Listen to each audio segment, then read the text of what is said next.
殿下，这地方邪乎，咱们回吧，奴才求您了。就是这里，有什么东西在叫我。放手，我自有分寸，定会平安回来。殿下！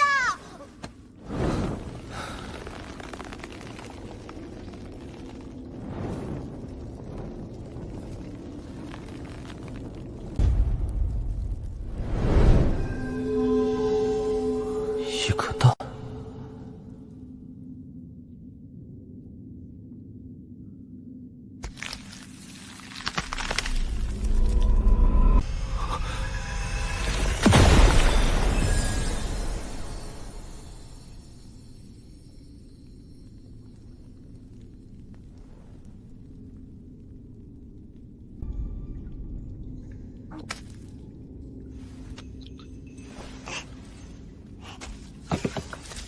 不孝子孙，见了老祖宗还不跪下！殿下，你没事吧？老祖宗，蛋3岁，戳我膝盖，我是不是炼丹吸多了丹气出现幻觉了？本座萧凌月，你祖爷爷的江山就是被你太爷爷的爷爷的蠢爹败光的，一股子亡国味儿把本座都饿醒了。萧氏子孙当勤政爱人，若懈怠荒淫，则国运衰减，龙脉隐气。看，都快按没了。护国灵童，老祖宗，抱本座上去，难道让老祖宗自己爬？太子殿下！唉，又来了，又要钱，朕的仙丹何时能成？300万两，又是300万两，国库的血都快被这蛀虫吸干了。皆是为民请命，望陛下圣财拨付。怎么回事？地动了！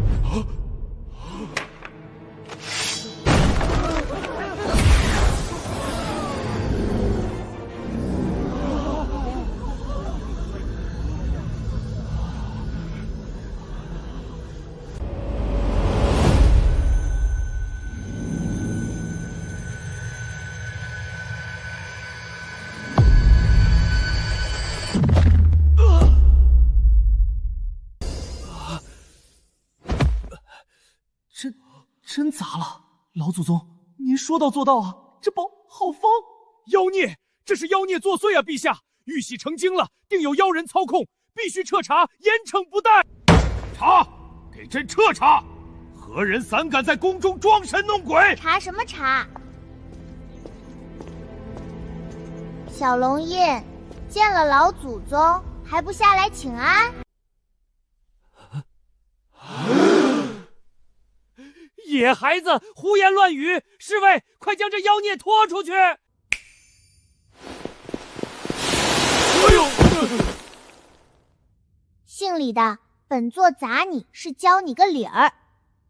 贪墨的银子烫手，贪墨的官帽更烫头。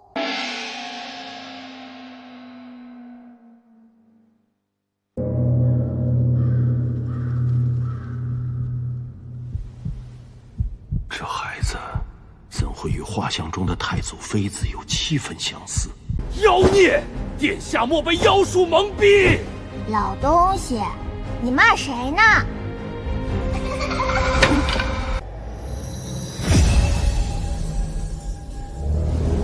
看清楚啦，本座当年可是签过生死契的。萧太祖妃子，怎会是你？本座睡了300年，气不气呀？炼丹的、贪墨的、装死的，统统给本座等着！老祖宗，您怀里藏的是雷符吧？好家伙，一夜之间，堂堂皇宫直接变育儿园，又怪又热闹。太子书房一半家国大事，一半奶娃刚需，离谱又好笑。萧孙，赶紧批奏折，本座盯着你呢，别想偷懒耍滑。这群没用的子孙不盯紧点，这江山迟早得被败光。是，老祖宗，臣这就开始处理政务。我这太子当的比奶爸还累。每天清晨都这阵仗，太子批奏子，老祖宗批太子，效率高到吓人。这份是江南巡抚递上来的，说去年水患毁得厉害，要拨款修堤。撒谎，纯是撒谎。江南去年雨下的刚好，哪来的什么严重水灾？他在京城赌坊欠了3万两银子，急着捞钱填空呢。驳回，让他先把赌债还清了再说话。您咋知道的这么清楚？本座昨晚神时出去转了圈呗，京城赌坊青楼的账本，本座门清。老祖宗这是把京城翻了个底朝天啊！一笔驳回，干净利落。边关守将求援军，说戎族集结，怕是要打过来了。事儿是真的，但不是戎族要打，是那将军想养寇自重骗军饷。你派个钦差去，表面犒军，实则查账，多带人手。他叔父王暗阁藏5万两黄金，床板下还有2箱珠宝。老祖宗，您这神识转一圈，也太细致了点吧？不然呢？本座醒了就得管江山，你们这些子孙不争气，不盯紧点家底就被蛀空了。以前内阁吵几天的事儿，现在半个时辰搞定。朝野都传太子有神童孝助，谁知道这神童却是个奶娃娃。小龙颜，为君者不能太仁，也不能太暴，就像推秋千，力道要稳。哎呀，推高点儿！哇，好高，太好玩了！得，帝王仙术又白讲了。第2课，龙吟诀你练到第几层了？回老祖宗，第3层，17岁3层，应该不算差吧？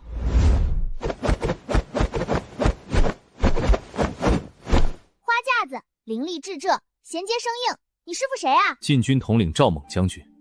那个大块头，难怪教的这么笨。看好了，只演示一遍。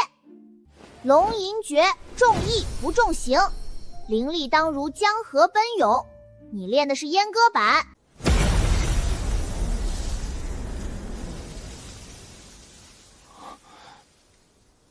这是3岁小孩的威力。看清了，1个月练到第5层，不然别吃饭。床慢换金的，闪时要吃肉，晚上点灯睡觉，本座怕黑。老祖宗，点灯睡觉不利于养生。本座睡了300年黑屋，现在就要亮亮堂堂的。老祖宗饶命！老祖宗饶命！东宫共识，老祖宗是真的，不能惹，要伺候好。太祖说得灵月相助，乃朕之幸，亦朕之节。现在总算懂了。东宫的幼儿园日常还在热闹继续。当了15年皇帝，居然被个3岁小娃娃管得死死的。太子眼里也没我这个爹了，凭什么？倒是临走偷偷塞的。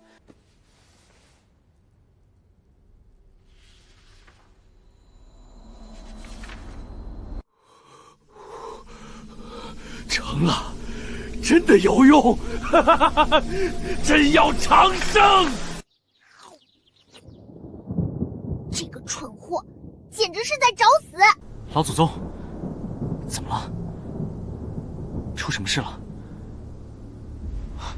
你爹在作死，那是邪功，透支寿元以阴煞，现在就是活靶子，跟本座走，晚了就来不及了。他已被邪功引动阴煞，浑然不知死到临头。阴煞引动天法，天雷将至。停下，快停下！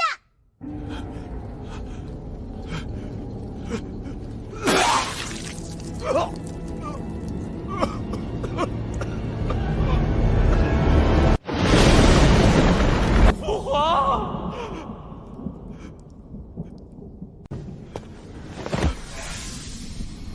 天地玄宗，万气本根，呼！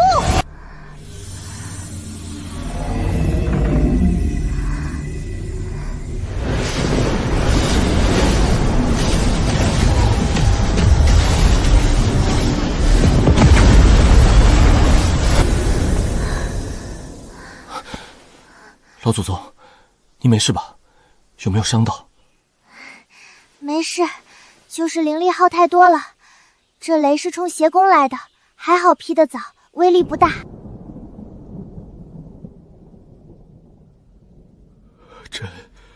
朕刚才差点被雷劈死，是老祖宗救了朕。陛下，你没事吧？老祖宗，朕。行了行了，知道错就得了。那破书烧了，以后别碰歪门邪道。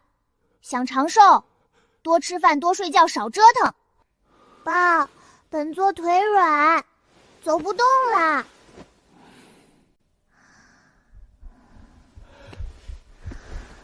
老祖宗救命之恩，孙儿没齿难忘。真要谢，明天给本座送2只烤全羊来，压压惊。是。纸包不住火，雷劈皇帝的消息悄悄在宫里传开了。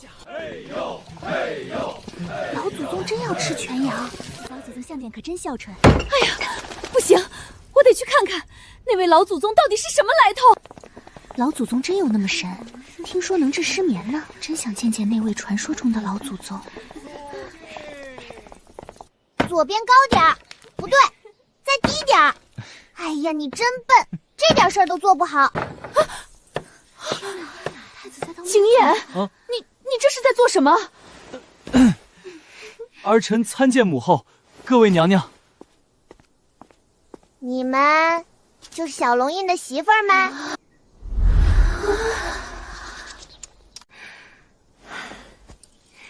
这位便是老祖宗吧？果然钟灵毓秀，本宫特来给您请安。料子不错，就是颜色太老气。你才30多，穿这么素干嘛？明天换身红的，喜庆。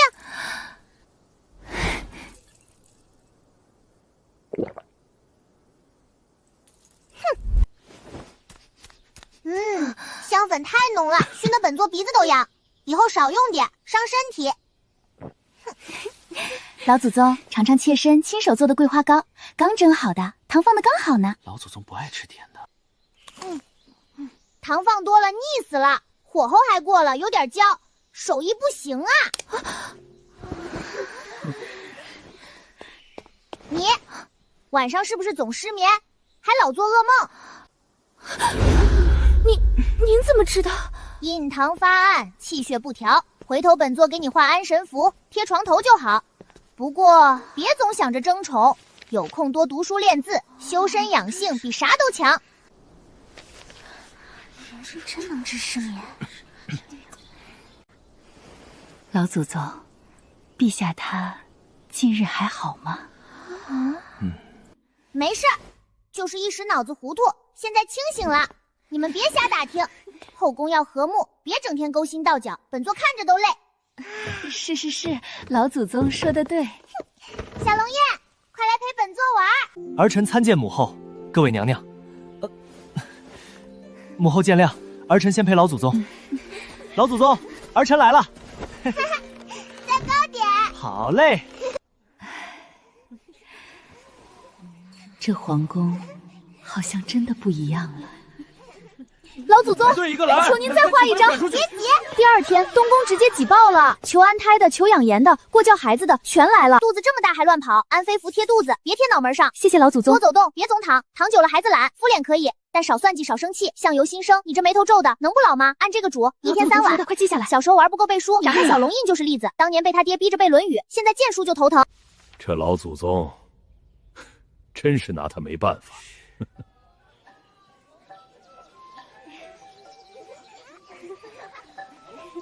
老祖宗一来，后宫竟真的和睦安宁了。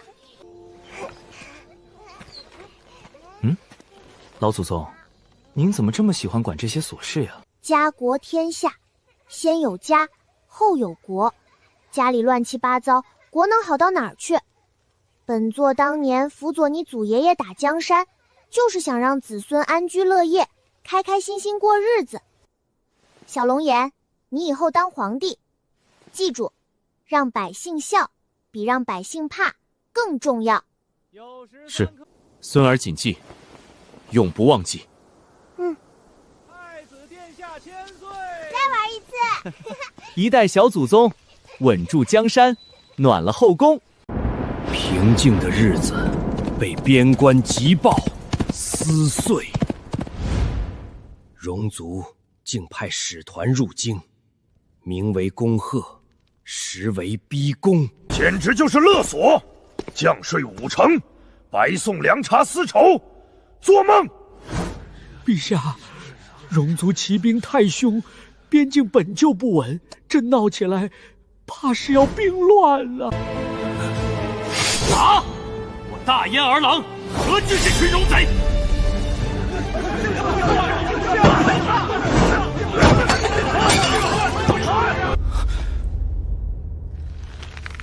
老祖宗，您看现在这局面。3日后到京，不急，先好吃好喝供着，晾着他们。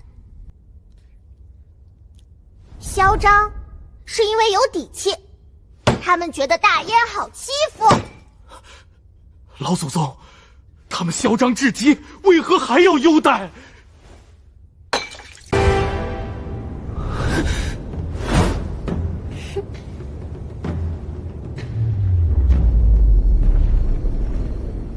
咱们得让他们看看，大燕的底气比他们更足。3日一到，来者不善的戎族使团踏入了大燕京城。本时乃大汗胞弟，大燕皇帝最好识相点儿。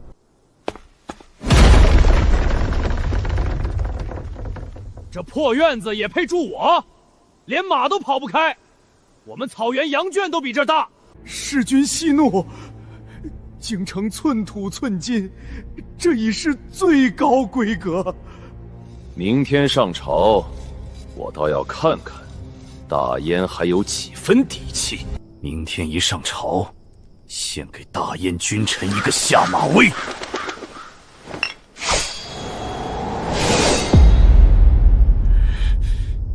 谁？滚出来！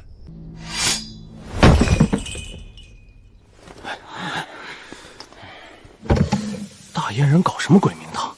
这羊肉香的邪乎，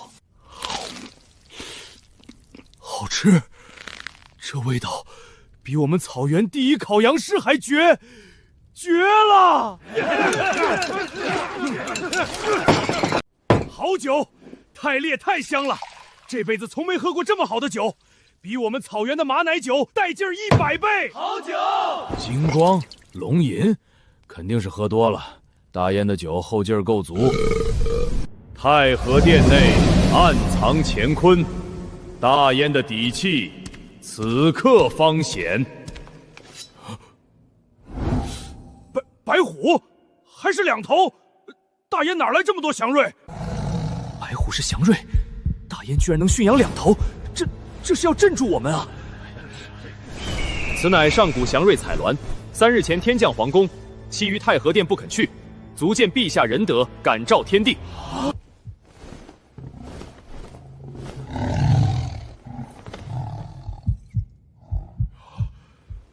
参见老祖宗。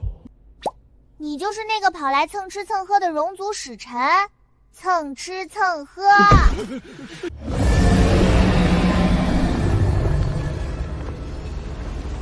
参见老祖宗。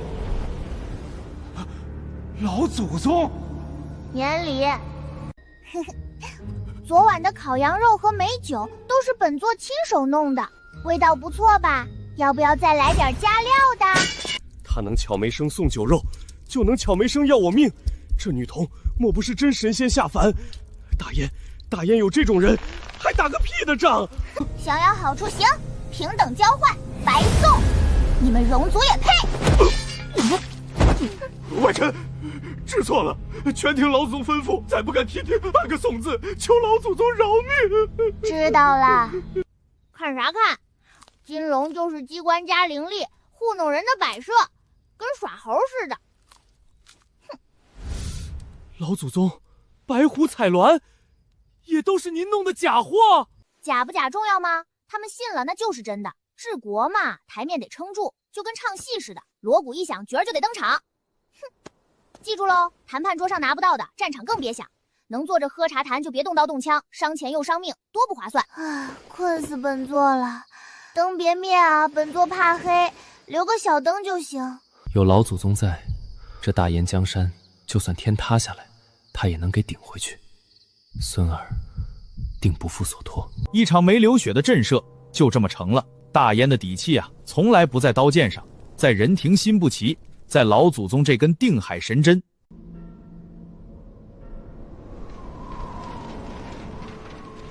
春闱在即，大燕京城炸了。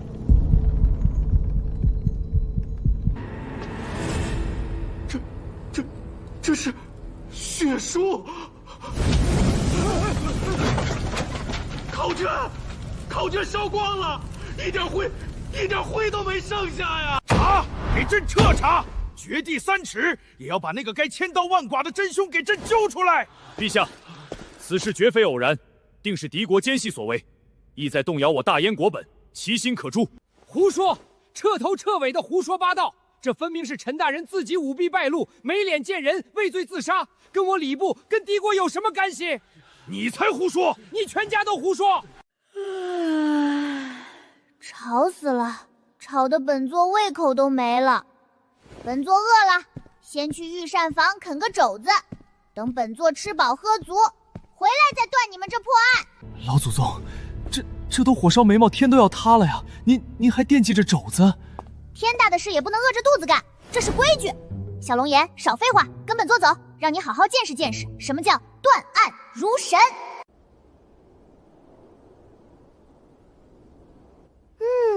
这才像点样子嘛！断案就得有断案的排场。3位嫌疑人悉数到齐，这好戏可就要开锣了。稳住，老子那晚在怡红院，12个花魁都给老子作证，人证铁案，谁也别想把这屎盆子扣老子头上。对，没事。天衣无缝，任你是大罗金仙，也休想查到我的头上。老祖宗明鉴啊！奴才就是个送饭的，就一碗阳春面，清汤寡水，奴才连葱花都没敢多撒呀，冤枉啊！都给本座闭嘴！本座要施展时光回流大法啦！而我也有一个问题。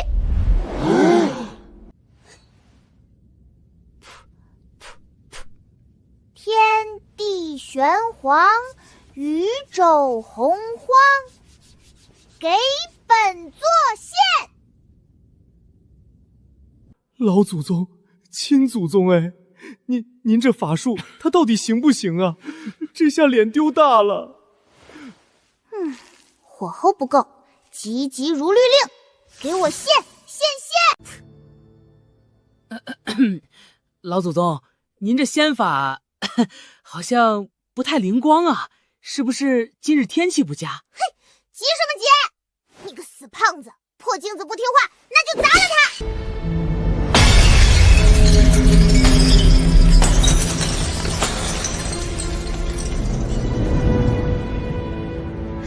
是他，是张大人，我看见了，是张大人烧的卷子。冤枉啊，老祖宗！那晚臣真的在怡红院听曲，12个姑娘，整12个，他们都能给臣作证啊！知道，他们是能给你作证，说你去了。可张阿妹也说了，你上屋足半个时辰呢，说是肚子疼，出宫去了，对吧？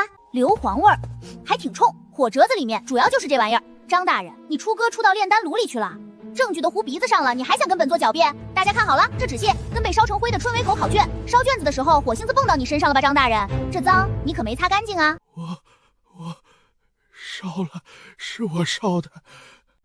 老祖宗，您这时光回俗也太神了吧！这真能看见过去？假的啦，傻孩子！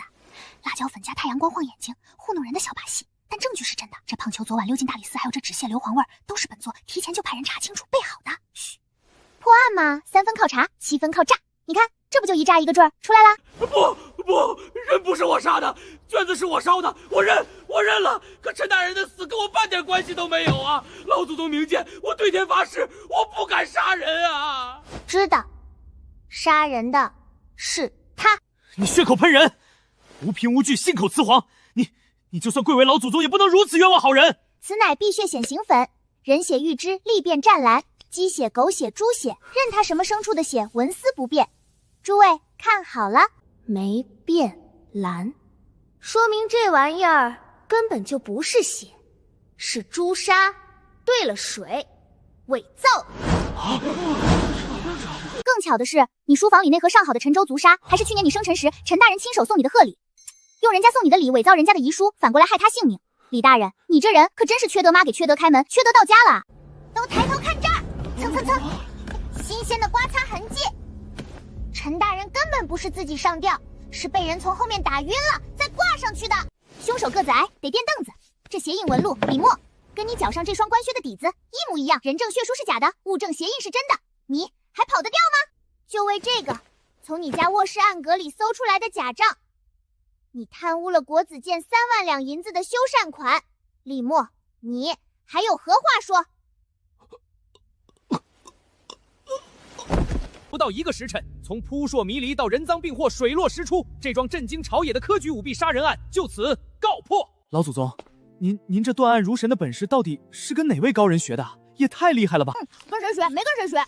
睡了300年，棺材里闲得发慌，就把什么狄公案、包公案、施公案全看遍了，倒背如流。本座还自己攒了本萧公案呢，回头印出来肯定好卖。对了，本座想到一个绝妙的生财，不是狡猾万民的好点子。本座要开个神探培训班授课，第1期就先自学员吧，100个学费嘛，一人100两银子，包教包会，不会免费再学，保证给我大爷培养出一批神探来。还有一个商业计划。完了，全完了！老祖宗这是不满足于霍霍朝堂，要开始搞连锁诈骗，把全京城的银子都划拉到他兜里去了啊！苍天啊，朕的国库，朕的脑子！一桩奇案被这位3岁的老祖宗嬉笑怒骂间轻松拿捏，大燕的朝堂在鸡飞狗跳中又稳了一分。太子年方17，大好年华，这选妃的大事可就提上日程了。咱们的皇后娘娘啊，那是急得团团转，头发都多掉了几根，精挑细选，总凑齐了这36朵名门娇花，就盼着今日能挑出一位未来母仪天下的主，将来才能替眼稳住这后宫，担得起大燕的江山啊！救命啊！母后这是要干嘛？36个人，36双眼睛，全盯着我看。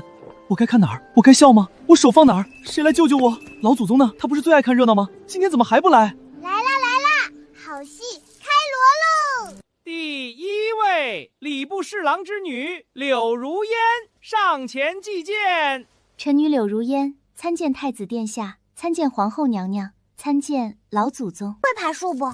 就是那种能蹭蹭爬上去，咔嚓掏出鸟蛋，再酥的还不碎的那种啊！爬树。掏鸟蛋，臣女自小学的是琴棋书画女红刺绣，这爬树不会。淘汰。下一个。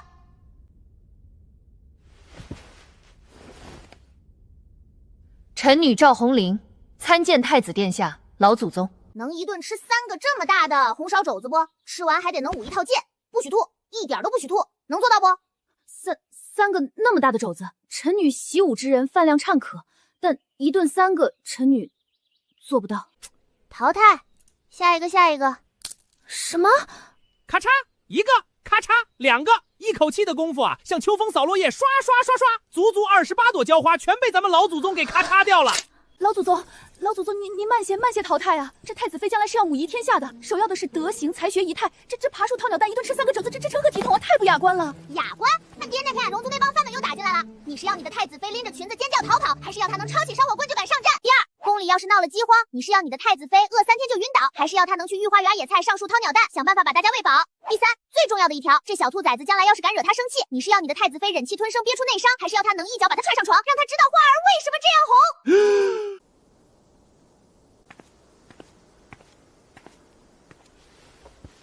臣女苏文心参见太子殿下、老祖宗。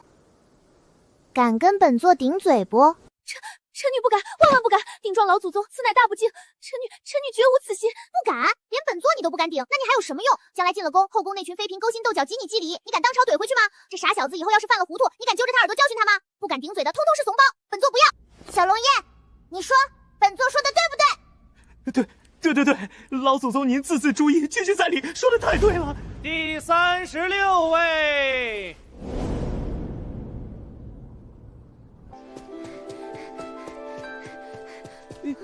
御膳房杂役翠花上前祭见。奴婢翠花参见太子殿下，参见老祖宗。奴婢翠花。哟呵，这小嗓门够亮，够脆，够劲儿。翠花是吧？好，本座问你：第1，会爬树不？能蹭蹭上去掏鸟蛋那种？第2，能吃大肘子不？一顿3个吃完不吐那种？第3，敢跟本座顶嘴不？有理就敢嚷嚷那种？快说！回老祖宗的话。爬树会，奴婢老家有棵枣树，每年秋天都是奴婢蹭蹭爬上去，把顶田的那几颗枣子全打下来，没吐，就是有点腻，得配蒜。要要是有人不讲理，怎么手足胡搅蛮缠，欺负到头上来了，奴婢就敢跟他嚷嚷，占着理儿，怕啥？本座拍板了，太宗妃候选，就选定你了。疯了，彻底疯了！太子妃，未来的一国之母选了个烧火丫头，脸上还带着玫瑰的烧火丫头，列祖列宗啊，本宫对不起你们啊！这让我以后怎么有脸去见后宫嫔妃，去见满朝命妇啊！全完了，我的太子妃真的是个烧火丫头翠花。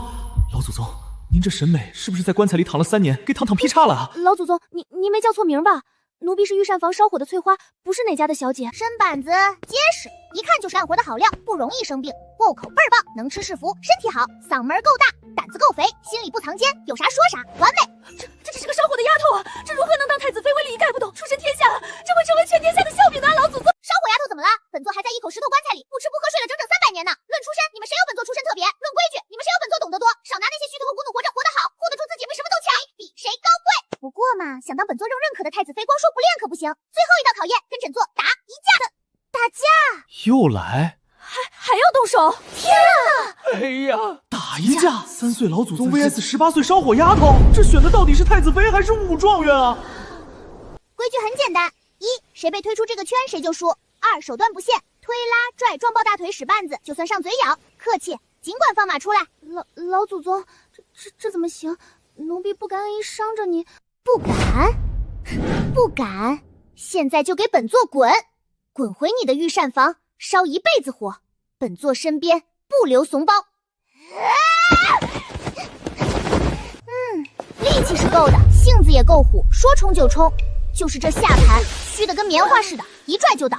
从明儿个起，每天扎马步2个时辰，顶水碗，腿绑沙袋，本座亲自监督，保准给你练的下盘稳如老树盘根。小龙颜，你看好了，这股实诚没那么多弯弯绕绕打，还不怕你。关键娶了她，至少能保证3件事：一，将来后宫没人敢欺负你，因为她能帮你揍回去；二，你饿不死，她能给你弄吃的，比你母后选的那些风一吹倒的浇花管用多了，知道不？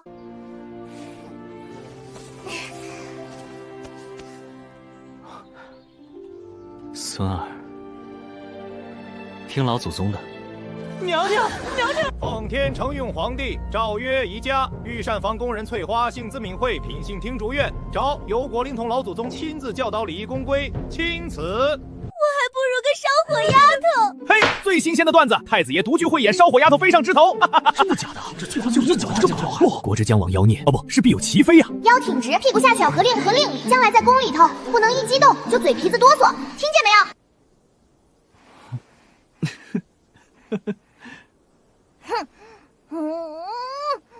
等我练好第一个造物。好，我等着。好像往后这东宫的日子是鸡飞狗脚跳，但大概也不会无聊。总算尘埃落定，谁能想到笑到最后的得，咱是那嘴里满脸太子侧妃翠花姑娘，这就算是正式上线了。往后的热闹啊还多着呢。坏消息总是比瘟疫跑得还快，南方某县不过死了3个人，这消息一进京城就跟长了翅膀发了疯似的，尸横遍野，瘟疫爆发，天麻人天相比，越传越邪乎，越传越吓人。为啥吗？因为皇不是喷令，太子要娶个烧火丫头，冲撞了天家气运，这才惹怒了上天啊！嘘，我跟你讲个更绝的。我听我29姥姥家的外孙的连家说，怕是住在宫里那位3岁的是妖孽将士，这才招来的灾星。妖孽！哪个吃了雄心豹子胆的混账东西，敢在背后嚼本座的舌根？本座要是妖孽，第一个就把那造谣社的坏蛋抓来，扔进御膳房的大锅里，跟土豆一块炖了。老祖宗，您息怒，眼下这当务之急不是抓人造谣，是得赶紧稳住民心，平息恐慌啊！这谣言再传下去，京城非大乱不可。稳个屁！那是红桶能哄住的吗？靠救，靠让他们看见活路才能稳住的。光动嘴皮子有个屁用，得动手。传本座令：第一，太医院所有喘气儿的半炷香内全员集合，本座要亲自他们上课。第二，京城里所有说书唱戏的班子，还有那些乞丐头子，有叫到宫门外候着，本座有话吩咐。第三，所有官办私办的印本房做全力开动骤停，昼夜要是不够，就把宫里那些没用的啰里吧嗦的奏折全拉出去裁了当纸用。老祖宗，您三思啊！奏折那是国之文书，是朝政根本啊，怎能裁了当纸？奏折重要还是人命重要？少废话，赶紧去办！都给本座竖起耳朵，睁大眼睛，听好了。今天本座就给你们这群老榆木脑袋好好上一课，怎么防瘟疫？瘟疫多半是疫气在作祟，这看不见摸不着的疫气，它怎么传呢？病人的唾沫星子、肮脏的粪便，还有到处乱窜的老鼠、跳蚤，全是帮凶。所以预防第一招也是顶顶重要的一招，勤习课。马上用饭前饭后摸把手上的每一个缝都给我搓出泡泡来，然后再用清水冲得干干净净。这洗手清防疫之举，这不知老祖宗有何依据？依据有啊，本座睡了300年的棺材板就是依据。300年前中原大疫尸山血海，为什么？就是因为那时候的人跟你们现在一个德行，觉得洗手多余，结果呢，义气顺着脏手，是嘴进嘴里染全身，死了一半的人。你们要是不信，现在立刻出去摸一下宫后头的粪坑，然后别洗手，回来再摸摸自己的嘴，尝尝味儿，看看会不会死。第二招，用干净的棉布叠上3层，做成面巾，严严实实的遮住口鼻，这样别人说话咳嗽喷出的义气大半就被挡住了。这招0。第3，水烧烧开放温了再喝，井里从今天起一口都不准碰，谁再敢喝做知道了就把他头朝下扔回那口井里，让他喝个够。第4，全民灭鼠除4害，传令下去，全城百姓抓1只老鼠，官府赏1文钱，抓1窝老鼠赏10文。御膳房从今天起别的活可以放，先给本座做100个不1000个结实的老鼠夹子出来，发给百姓用。这哪里是胡闹，这分明是一套完整的防疫大法。老祖宗真乃神人也。老祖宗，老臣服了，心服口服。敢问老祖，这些济世救人的不二法门，您究竟是从何处学来的？哪儿学的？本子里编了本座玩，无聊嘛。本座还觉得他300病又宝典呢，图文姓貌，通俗易懂，回头印起来给你们人手一册，好好学。现在都听本座安排。院判，你带人按本座给的方子去熬防疫汤，药材不够直接去国库拿，就说本座说的。院使，你带另一队人去教全城百姓怎么用猪油和草木木灰做肥皂，怎么叠3层口罩，要快。三字经，咱们是太医，不是夫子，编3字经做甚？没错，就是个3字经。那些知乎者也的大道理，老百姓谁爱听谁记得住，就得编成3字1句押韵顺口的童谣，要朗朗上口，要妇孺皆知，让他干活时、走路时、吃饭时，要洗脑啊背，要深入人妻。大烟民，全京城全大烟，防疫病要牢记。喂，都给本座听好喽！下面的话跟着本座一字一句大声的念，念好了的，念得大声的，人人有赏。赏什么？赏热乎乎的大肉包子。大烟民，听仔细。大烟民听仔细。没吃饭吗？啊？声音这么小，瘟疫能怕你们吗？都给本座拿出吃奶的劲儿来，吼出来！大烟民，大烟民，听仔细。勤洗手，用肥皂冲干净，喝热水，井里水烧开饮，戴口罩遮口鼻，3层布扎牢防灭蛇1文钱，信太1文钱。老祖宗不骗你，若不听得了病自己扛，别怨人。好，念得好，本座说话算话，发包子，管够。有包子吃了，老祖宗万岁！快看，包子上有字，勤洗手。勤洗手，用肥皂。喝热水，不喝生水。小朋友要记牢，饭前洗手身体好。拿着，每人2两，定金。给本座把防疫3字经编成最有趣、最抓人的段子，到茶楼里街面上可劲儿的说唱，谁编得好、演得好，让大伙儿都爱听，都记住，再加2两，重重有赏。看本座法宝，勤洗手来，用肥皂。好家伙，这一通操作下来，京城的天儿彻底变了，没人再传那吓死时日的谣言了。满大街衙内男女老少嘴里念叨的全是老祖宗的防疫3字经，这恐慌啊，就这么被咱们老祖宗用最接地气的方式给生洗脑洗没了。再无新增病例，无新增死亡，谣言不攻自破。老祖宗，您看看这些从各州府报上来的，百姓自发灭鼠已过100万之数，城中井水10有8九已坚持煮沸饮用，棉布面巾已成上级最畅销之物。您这手段真是神乎其神，造福万民啊！志明啊，多跟治水堵，建桌告的都没用，水质啊死得倒。你得说，谣言也是，你越禁止越捂着，它传得越邪人，把它一个是压到好处。再说了，勤洗手、喝热水、戴口罩这些事儿，就算没瘟疫，做了也只有好处，没有坏处嘛。稳赚不赔的买卖，干嘛不做？老祖宗，您这小小的身子里，装着不仅是300年的智慧，对每一条人命最沉最重的那份在乎。老祖宗，孙儿一直想不明白，您为什么会对这些平民百姓的生死看得如此之重，重到不惜裁奏折，亲自上街，想尽一切办法。因为我见过太多死就够多了，人去狗的情人，学成山情不见，能少死一个就少死一个吧，哪怕只少一个呢。行了，陈芝麻烂谷子的事儿不提了。嘿，本座饿了，听说御膳房新研制的防疫药膳出锅了，还特意加了辣，本座得赶紧去尝尝咸淡，去晚了那帮兔崽子该偷吃光了。原来如此，老祖宗您醒来，不是为了显摆300年的威风，也不是为了教训我们这些不孝子孙，您只是不想再看着人间再多添无谓的伤亡，再有无辜的生命白白逝去。孙儿明白了，一场来势汹汹的老鼠，逼下城里，彻底空寂。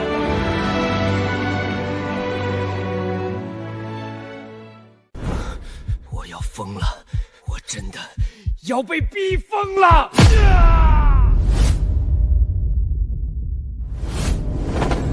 快走快走，是那个瘟神李旭，别沾了晦气。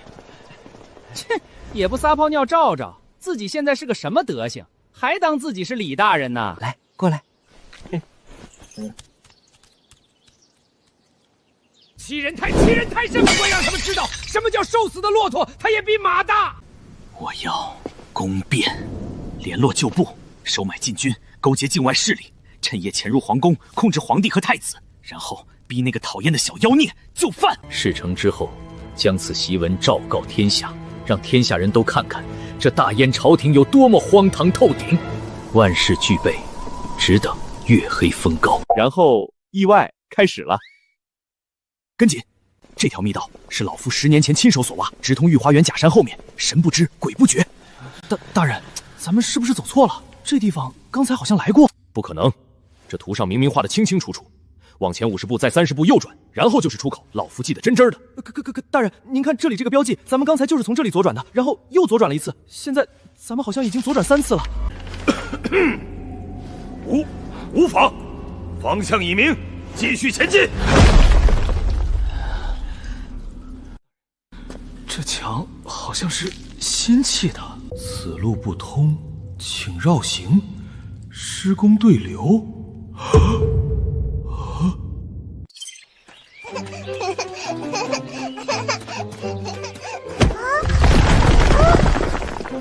真是的，大半夜的，老祖宗撞坏的就得立马修好。密道走不通，那就给老子硬闯！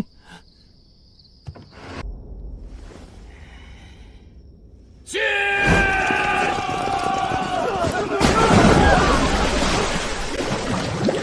王部将，你居然坑我！哎呦，李大人，这可不怪我啊，是老祖宗今儿下午吩咐的，说御花园要挖个新池塘，让就从这西花门里头取土。可谁知那帮杀千刀的工部精人，他们干活这么实在啊，挖这么大这么深一坑啊！这我也何不说？您也没问啊，您一来就使眼色要进门，我哪知道您没看见这坑啊？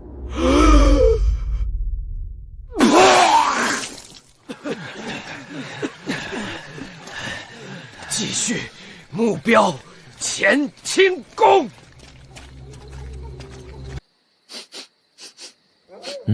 什么味道这么刺鼻？黑衣人行踪可疑，还有陌生味道。靠近御膳房是闯入者，手无地盘，望！快拦住他！拦住他！小心，退开！小心身后！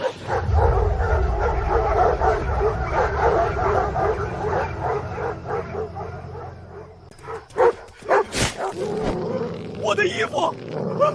撤！快撤！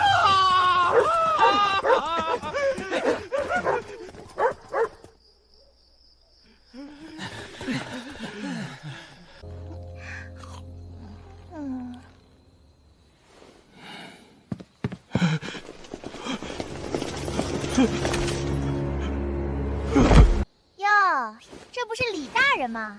这大半夜的不在家睡觉，跑本座这儿来遛狗呢？遛狗就遛狗，怎么还把裤子给遛少了？挺不凉快啊！咦，臭死了！你这一身是掉粪坑里泡了个澡才出来的，捆了，压下去，仔细看管。明天53刻5问斩。我不服！若非今夜这些意外，若非天不助我，我李志金要亡我，早已成就功。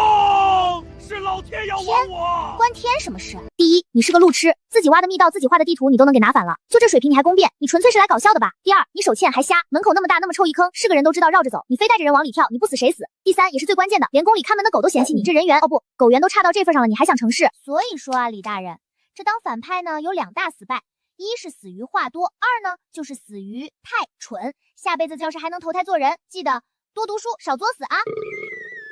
拖走，赶紧拖走！臭死了，熏得本座西瓜都不甜了。小龙眼，看见没？这就叫不作死就不会死。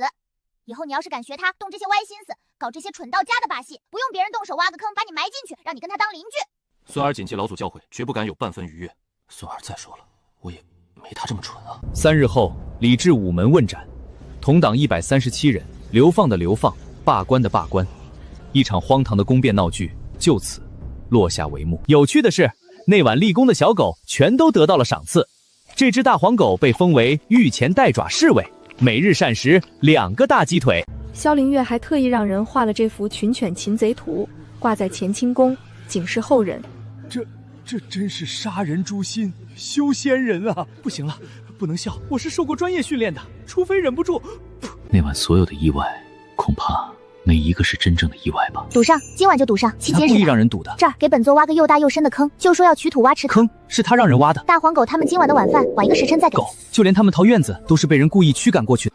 老祖宗，我有一事不明，您既然早就知道有人要作乱，也早就布好了局，为何不提前阻止，非要等他们闹出这么大动静，搞得如此狼狈不堪呢？提前阻止，我怎么知道他有哪些同党藏在暗处？不让他动起来，我怎么把那些藏起来的人作乱是什么下场？再说了，多好玩啊！本座睡了300年，骨头都快睡酥了，好不容易醒来，去一出蠢到家的宫边大戏，当然得留着慢慢看，逗个乐子啦。遇上咱们家这位老祖宗，那真是既生蠢何生妖啊！这便是前朝权臣李云赌上一切却输得彻底滑稽透顶的最后挣扎。在绝对的实力和一点点无伤大雅的恶趣味面前，所有的阴谋诡计都不过是跳梁小丑。大燕的迁入依旧很蓝。李治服众也回京，总算是风清气正，和情成了。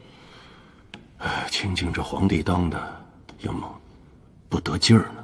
上头有老祖宗，那就说训就训。夏小言那小子一个瞪大了眼睛盯着，朕是皇帝还是戏子啊？子囊，朕想退位。陛下，您何出此言啊？您正值春秋鼎盛，龙体康健，怎可轻言退位？壮年这5年到，朕这皇帝天在碰了着鲁画面，前15年呢是天天被训得跟3孙子似的啊。虽然论辈分，朕确实是他孙子，这皇帝当的还有什么滋味？再说了，你还没看出来啊？明显更看重、更乐意教导景砚那小子。朕早点把这烫手的啊，不是这江山重担顺水推舟交给景砚，朕就能早点去行宫，去效力少花颐养天年。老祖宗他也能早点专心去折腾景砚了，不是？两全其美。行了，就这么定了。明日早朝，朕就颁诏天下。父皇，万万不可！儿臣年幼识浅，德薄才疏，如何能担得起这镇山社稷之重？恐当大人啊！哎呀，你都快18了，还什么年幼？朕当年登基也才19，放宽心，有老祖宗在呢。再说了，那丫头臣看疼打的，以后啊就让她好好护着你，安全。这皇位。这未来的皇帝生涯怎么听着这么的不靠谱啊！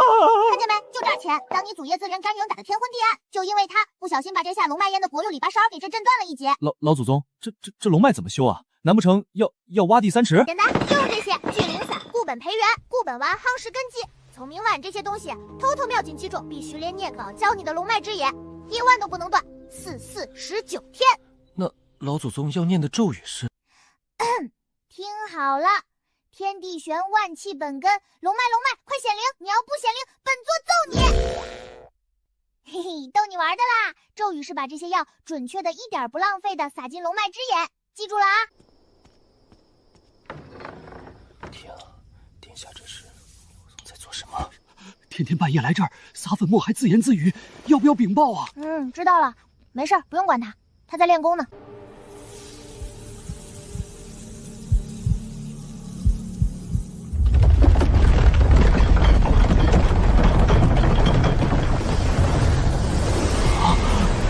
49日之功终得圆满，沉睡100年的王朝龙脉于此刻彻底苏醒。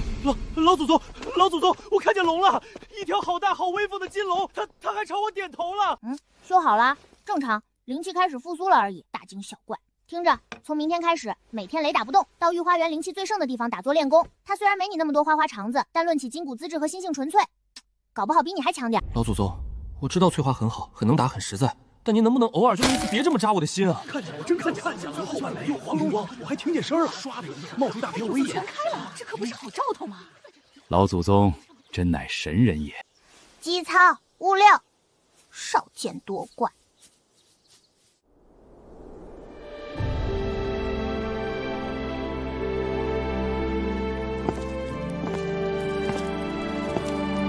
登基大典与封后大典。咱们的老祖宗一拍板，一起办了，省时省力，更省心。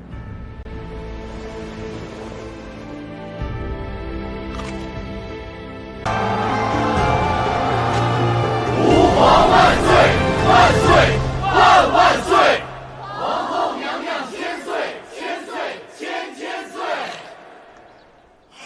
没有你这个从天而降古灵精怪，总能带来意外和奇迹的老祖宗，就绝不会有今天的我，也绝不会见这个卖复苏万幸的大燕。老宗祖宗，孙儿敬你，谢谢你。骗什么险？本座做这些又不是为了你。那老祖宗您是为了？为了我今晚晚的小生，为了和巴克几天的时交臂。那个人是我的祖爷爷吗？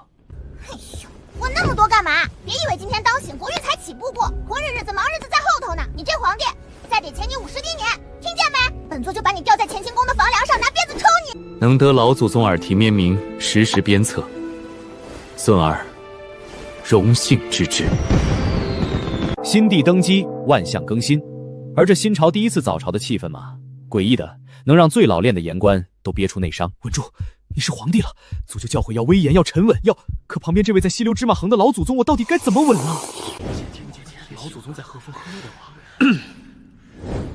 祝新朝爱卿，百废待兴。今日早朝有何要事？奏报。陛下，朕岁水患赈灾款项尚有缺口。缺口又是要钱？国库什么情况朕还不知道吗？老鼠进去都得哭着出来。80万两，把朕卖了也凑不齐啊！80万两，你们户部上下是集体吃干饭长大的吗？老祖宗何出此言啊？本座昨晚上闲着也是闲着，就去你们户部库房散了散步。东边第3间，34六乡陈年破茶叶，茶叶都发霉长绿毛了，贱卖2个重万两，边支5万两，后土里埋着12口大猪和大额铜钱，说预备过年，过娘的大半年，全是现在还有宰了卖肉，又是一笔钱。这些，臣实在是不知啊。你不知道？你这户部尚书是干什么吃的？是朝廷放在那儿的样板摆设吗？要不要本座现在立刻马上亲自教教你什么叫盘库？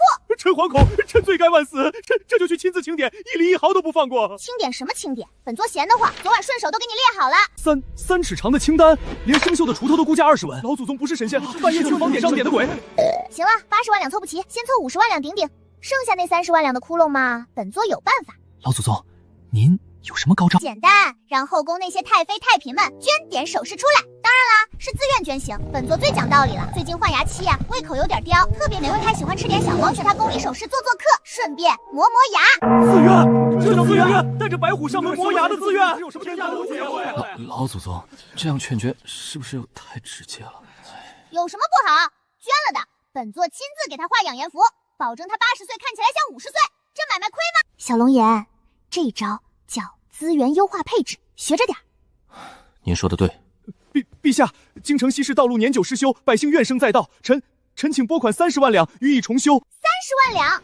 你们工部是打算用金砖铺地，还是用玉髓镶边啊？西市那条破路总共就3里长，本座前天刚去踩过，坏的地方加起来不到10处。你张嘴就要30万两，是准备把整条路拆了，从地基建个新的皇宫吗？这是你小舅子开的兴隆建材铺，去年卖工部的青砖报价，白纸黑字，比市价高出整整3成，这也是冤枉。冤枉！西市修路10万两银子绰绰有余，多报的20万两冲入国库。至于这个人，比西心快吐过，吐不出来的部分他不少出来，工期3年。太晚了，顾总他真的什么都知道，喝了多少酒他都记得，难道不是走势是上映啊？砍一半，你们那铠甲报价铁是天上掉下来的，50万两，祭天还是祭你们的五脏庙？3万两，祭品要能吃的，别整那些中看不中用的。你们考核的是什么？看本座记的，张耿拿约比约，帐下按3计，击中了荷花球花瓣2万，真当本座睡了3年就成傻子了？你们那点破事儿，本座用小本本记得清清楚楚，就等今天跟你们算总账。还有事儿没？没事儿就散朝吧，本座困死了，要回去补觉。既无事奏报，那便散朝。陛下圣明。爸，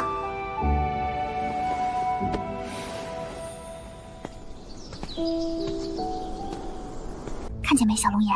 朝堂上这帮老油条有一个算一个，肚子里弯弯绕多着呢。你要是时不时敲打亮亮爪子，他们就能蹬鼻子上脸，真把你当个啥也不懂好糊弄的傻子耍。老祖宗的苦心，孙儿明白。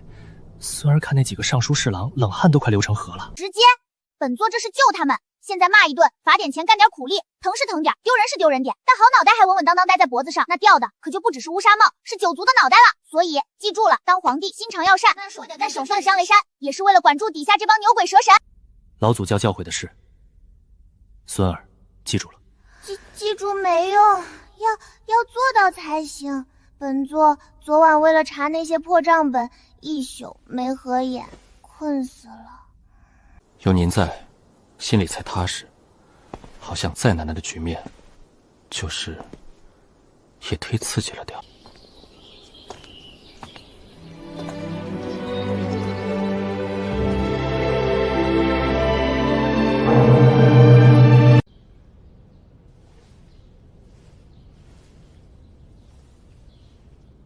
陛下，老祖宗，俺不能天天在宫里当个白吃白喝的闲人。想做事，后宫诸事自有内务府和宫女太监打理。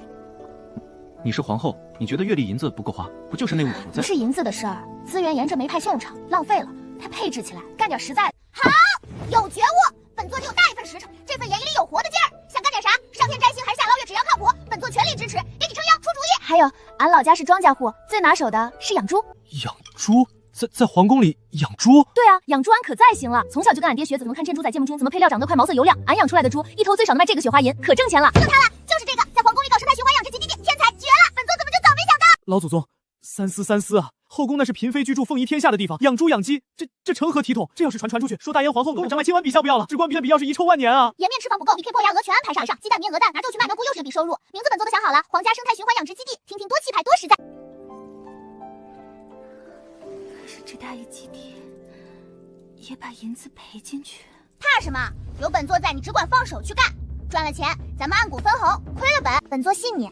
信你这双能干活的手，信你这颗踏实肯干的心。这后宫养殖基地除了你，没人能搞起来，你就放心大胆的干。等等，老祖宗，您这500两银子是打哪儿来的？哦，这个本座昨晚闲着没事，去户部库房参观了一下，正好看见礼宾内劳佛出一批赃银，本座就暂时借了那么一小箱，不多，刚好500两，反正是不义之财，用在正道，也算是给他净化净化。雷厉风行，说干就干。短短3日，凭借老祖宗的资金支持和皇后娘娘的亲自督工，这片被遗忘的荒地，奇迹般的变成了一个规划清晰、设施齐全的皇家养殖基地。都听好了，鸡舍鸭棚的网子到了就赶紧卸货，按俺说的比例跟副皮办好。养猪，咱家是伺候主子的，不是伺候猪的。奴婢昨晚的饭都要吐出来了，皇后娘娘是不是被老祖宗带疯了？得配上麦麸、豆渣，再加点打碎的青草，这样营养才均衡，猪吃了肯长膘，还不爱蹬病。来，你们都来试试手感。在皇后娘娘手把手的教导下和亲历基基地，以惊人的速度入了正轨，亲情兴旺，生机勃勃。这深宫大内前所的令人稀释的会晤。不错，真不错。翠花啊，这个 CEO 当得非常称职，本座果然没看错人。老祖宗您可别夸俺，俺就是干了点俺会干的活，看着他们一天天长大下蛋，俺这心里踏实，比在宫里发呆痛快多了。就是，陛下晚上可怎么受得了哟？老祖宗，您看咱们赚钱了，第一批鸡蛋、鸭蛋、鸭的石头猪全卖出去了，扣掉所有本钱，净赚整整20两雪花银。比那些只会伸着手等着宫里发那点死月历，然后琢磨着怎么克扣下人的，怎么抢100倍、1000倍。看见了吗？财就在眼前，机会就在手中。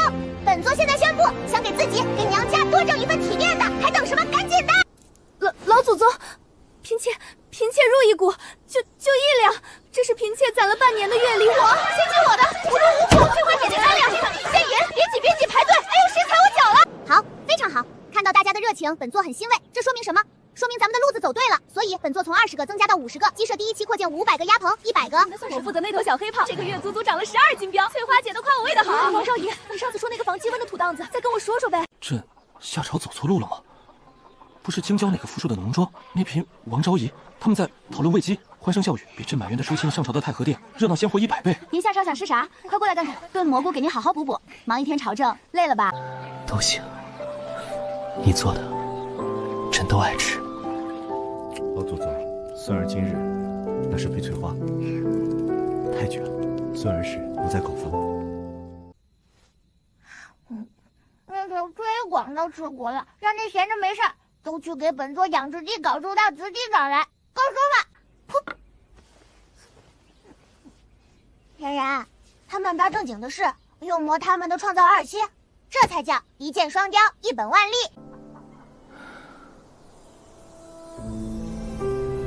炼了江湖。曾经勾心斗角、积极横宫，如今鸡鸣犬吠、烟火升腾。老祖宗一手点石着您的后宫，暖热了人心，就让底色一个会来，而变得越发鲜活、坚实与蓬勃。陛下，乙卯年春回大考，所有考题已然拟定誊录，几株定月，颁立时佛，恭请陛下圣裁。嗜血之道，不及时。废物！老祖宗，您瞧瞧这个，咱们大燕未来3年的栋梁之才，就要靠这些东西来选拔。这是什么破烂玩意儿？选出来能什么好货？全是掉书德的酸腐废物，100个加起来能办好一件实事，本座跟你姓。老祖宗，慎言啊！这考题，百年使馆成立，组织啊呸！历经数代先帝检验，那是选拔贤才之煌煌正道，万载都不得。创造线的除浪公快，怎么一个给百姓修条路、挖口井、多产1斤粮食的实善之才吗？有一个吗？小龙颜，这帮老顽固指望不上，这回春闱的考题，本座亲自来出，怎么样？保证惊天地泣鬼神泣鬼区的能办事的筛掉实干之才。好，你敢不敢用？老祖宗，这春闱考题就拜托您了，朕信您。3日后，1号年春闱如期开场，全国社子怀揣圣贤前出斗枪、目瞪天子的梦想，国可锦绣前程。然而，他们即将接到的不是熟悉的经义策论，而是一场足以重塑他们世界观、人生战价值观的惊天大雷。是发错了吧？还有旱灾分粮，要列出分配细节。天啊！第3题是打仗，500人对戎族骑兵，还要战术。第4题竟是商贾营销，怎能玷污科举圣地？连传长城知识，这些俗物杂学，夫子从未教过。瘟疫、旱灾、边患、饥祸，这些不正是百姓日常所苦，官府时常所困吗？原来朝廷此次是想选拔能解这些禁忧之人，恰好这些我都亲身经历过，打起来倒也不算难。陛下。考卷已初步筛选完毕，只是这考题实乃闻所未闻，诸位阅卷官实在难以拟定统一的评判标准，万般无奈，只得恭请陛下亲自圣裁。祭天罪己诏，朕要的是救灾方案，不是神棍挑大圣。祈雨童男童女，这都是哪个官才养子想出来的邪说？不屑为之。好啊，清高，可百姓的赋税、朝廷的运行，哪一样离得不开例子？废物，全是废物。老祖宗说的对，靠这些考题，果然只能选出废物。在一片荒诞与空谈的废墟中，这份试卷如同淤泥蒙绽放的青莲，没有一句空话，没有一条虚言，字字句句皆来自对民生操作的洞察，来自一颗真正想解决问题的头脑与心灵。这才是朝廷。来人，太好了！来人，前镇宣世子江淮入宫觐见，朕要立刻需要的他。遵旨。学生江淮，江宁人士，参见陛下，万岁！参见老祖宗金安。看着倒是比那些酸丁爷顺眼点。小家伙，本座问你，考场上那些乱七八糟故事营销，你一个读书人哪儿学来的这些歪门邪道？回老祖宗，学生不敢隐瞒。学生自幼父母双亡，是吃百汉之饭打铺遍野的，后来方来游学四方，为药铺吐口力，伸指脚为过的，所以答题时学生只将自眼所见、深深所历会如何去做，一一写下而已。说得好，说得好啊！这引罗所见处，动15公行，陆放书之此言，尽是民生多，监视实民之切烦难。难怪答你的正答案烦难，而后方能诠释脚踏实地、可行可效的法子，安邦定国。对，太对了，就是这么些年买小龙眼，这才是朝廷内干算一个，全都该给这样人才让路，考边站。别高兴太早，不用谁都会。本座再问你最后一个问题，就现在，陛下任命你县衙一个县的第一天，第一件要办的正经事儿是什么？孤妃填土地，何时人丁丁口，则首务便是封兴家底，掌握实数，此后一切施政方能以方针根基稳固。好，说得好，看见没，小龙眼，这才叫脑子里有东西，心里有百姓。那些翰林院的清贵资历，也未必有他这一半的见识和踏实，还得找吗？让他去皖商县，那地方又穷事又多，给咱们看看真本事。在下领命谢恩，蒙诸位不弃，委以重任，在下必鞠躬尽瘁，恪尽职守，定不负所学，不负信众，不负一方百姓之期。实在过分，一届偏重实务杂学，不重经典学问，这算什么要选拔？我们要一起陈庆，重定规矩，还选拔一个公道。都给本座听好了，那些考不上或者觉得考题高贵写联名信，所以本座今日宣布，大研实务学院做亲任特约，来报名。不愿意的，觉得实务低贱、胜在贤淑的，搞滚早滚蛋，朝廷一个同伴都不会多养。实务学院听着不像正经读书的地方，不会是奇迹祥院？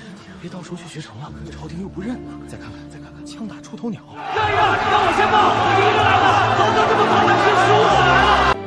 看见了吗？这就是变化，这才是真正的改革。老祖宗，今日朝堂新貌，孙儿却卑职技巧。若人人听天下士子天下的大道，这是否也算一种舍本逐末？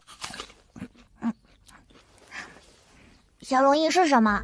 这很好，是魂，是回宫血刃飘在山药天下治国人，是不是？那就记得学。一场奇葩世子引发的风波，离经叛道的实务学院，一所前所未有的。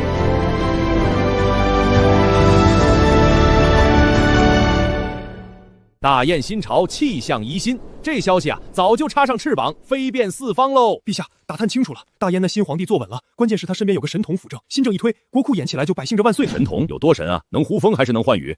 据街头相传，年纪才这个数，能驾驭白虎当坐骑，能召唤金龙显形锐，上下5000年没他不懂的，还特别会养猪。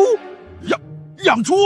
你却在大燕后宫都不种花了，不是养龙？全是猪，鸡鸭嘎叫，连皇后娘娘都亲自挽袖子喂猪，一个月能赚这个数。有意思，背后里，本王要亲自去这大燕瞧个究竟。南越王亲自来，还拖家带口，王储外下3位公主，这排场不小啊！陛下，南越与我朝向来是笑脸相迎，可这次醉翁之意恐怕不在酒水，在美人呐。啥意思？连温3位公主正是花开斋的年纪，这摆明了是冲着咱们陛下这块香菠萝来的。这是要开戏园子吗？救命！怂啥？让他来，来的正好。本座正愁没地方显摆咱们大燕的新气象呢。本座啊，有个绝妙的主意。10天后，南越王的好奇车队浩浩荡荡开进了大燕京城。我的眼睛，这红彤彤、肉乎乎的，是什么阵仗？欢迎来到大燕，各位贵宾请看，这是我们黄羊直基地精心培育的迎宾猪，经过9981天严格训练，精通各国注目礼。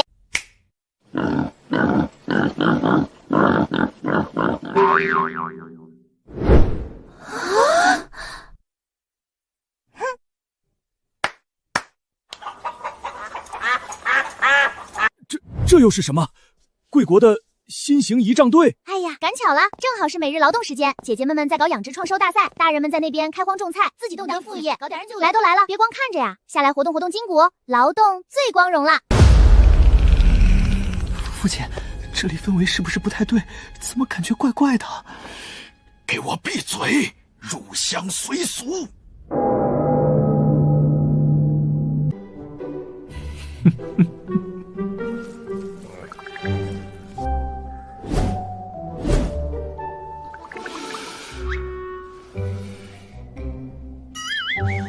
陛下，贵国民风之淳朴，行事之接地气，真是让小王大开眼界，毕生难忘啊！让南越王我们家老宗常念叨，治国啊，就跟过日子一样，不能飘着，脚得踩在地上。便是传说中的老祖。你就是南越王阮文焕，看着身子骨挺硬了，是个种地的好材料。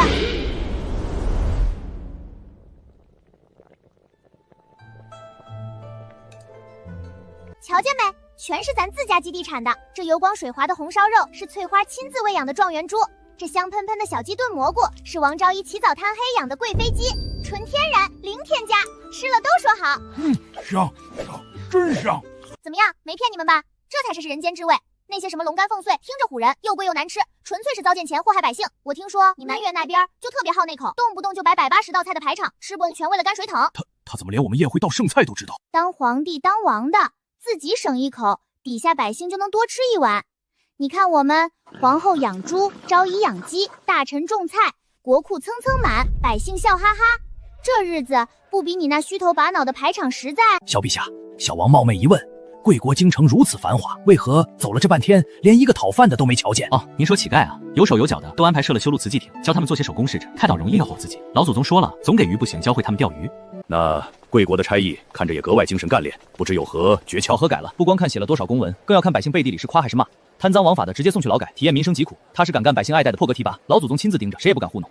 都说说吧，看了这一天，这大燕究竟如何？父王说不上来，就觉得哪哪都透着一股子怪劲儿，可偏偏这怪劲儿里又仙气吓人的活力和劲儿头，看得人心里……师傅讲的道理都明白，太厉害了！皇后娘娘也了不起，能把猪养得那么肥，还那么会赚钱。大燕燕的陛下也生得怪好看的。是我们在温柔乡里睡得太久了，王宫一顿饭，百姓1年粮。我们要是一直不变，南越就完了。这儿饲料钱不能和工钱混一起，这儿损耗要按比例摊进去。哎呀，我的皇后娘娘，你这账记得猪看了都摇头。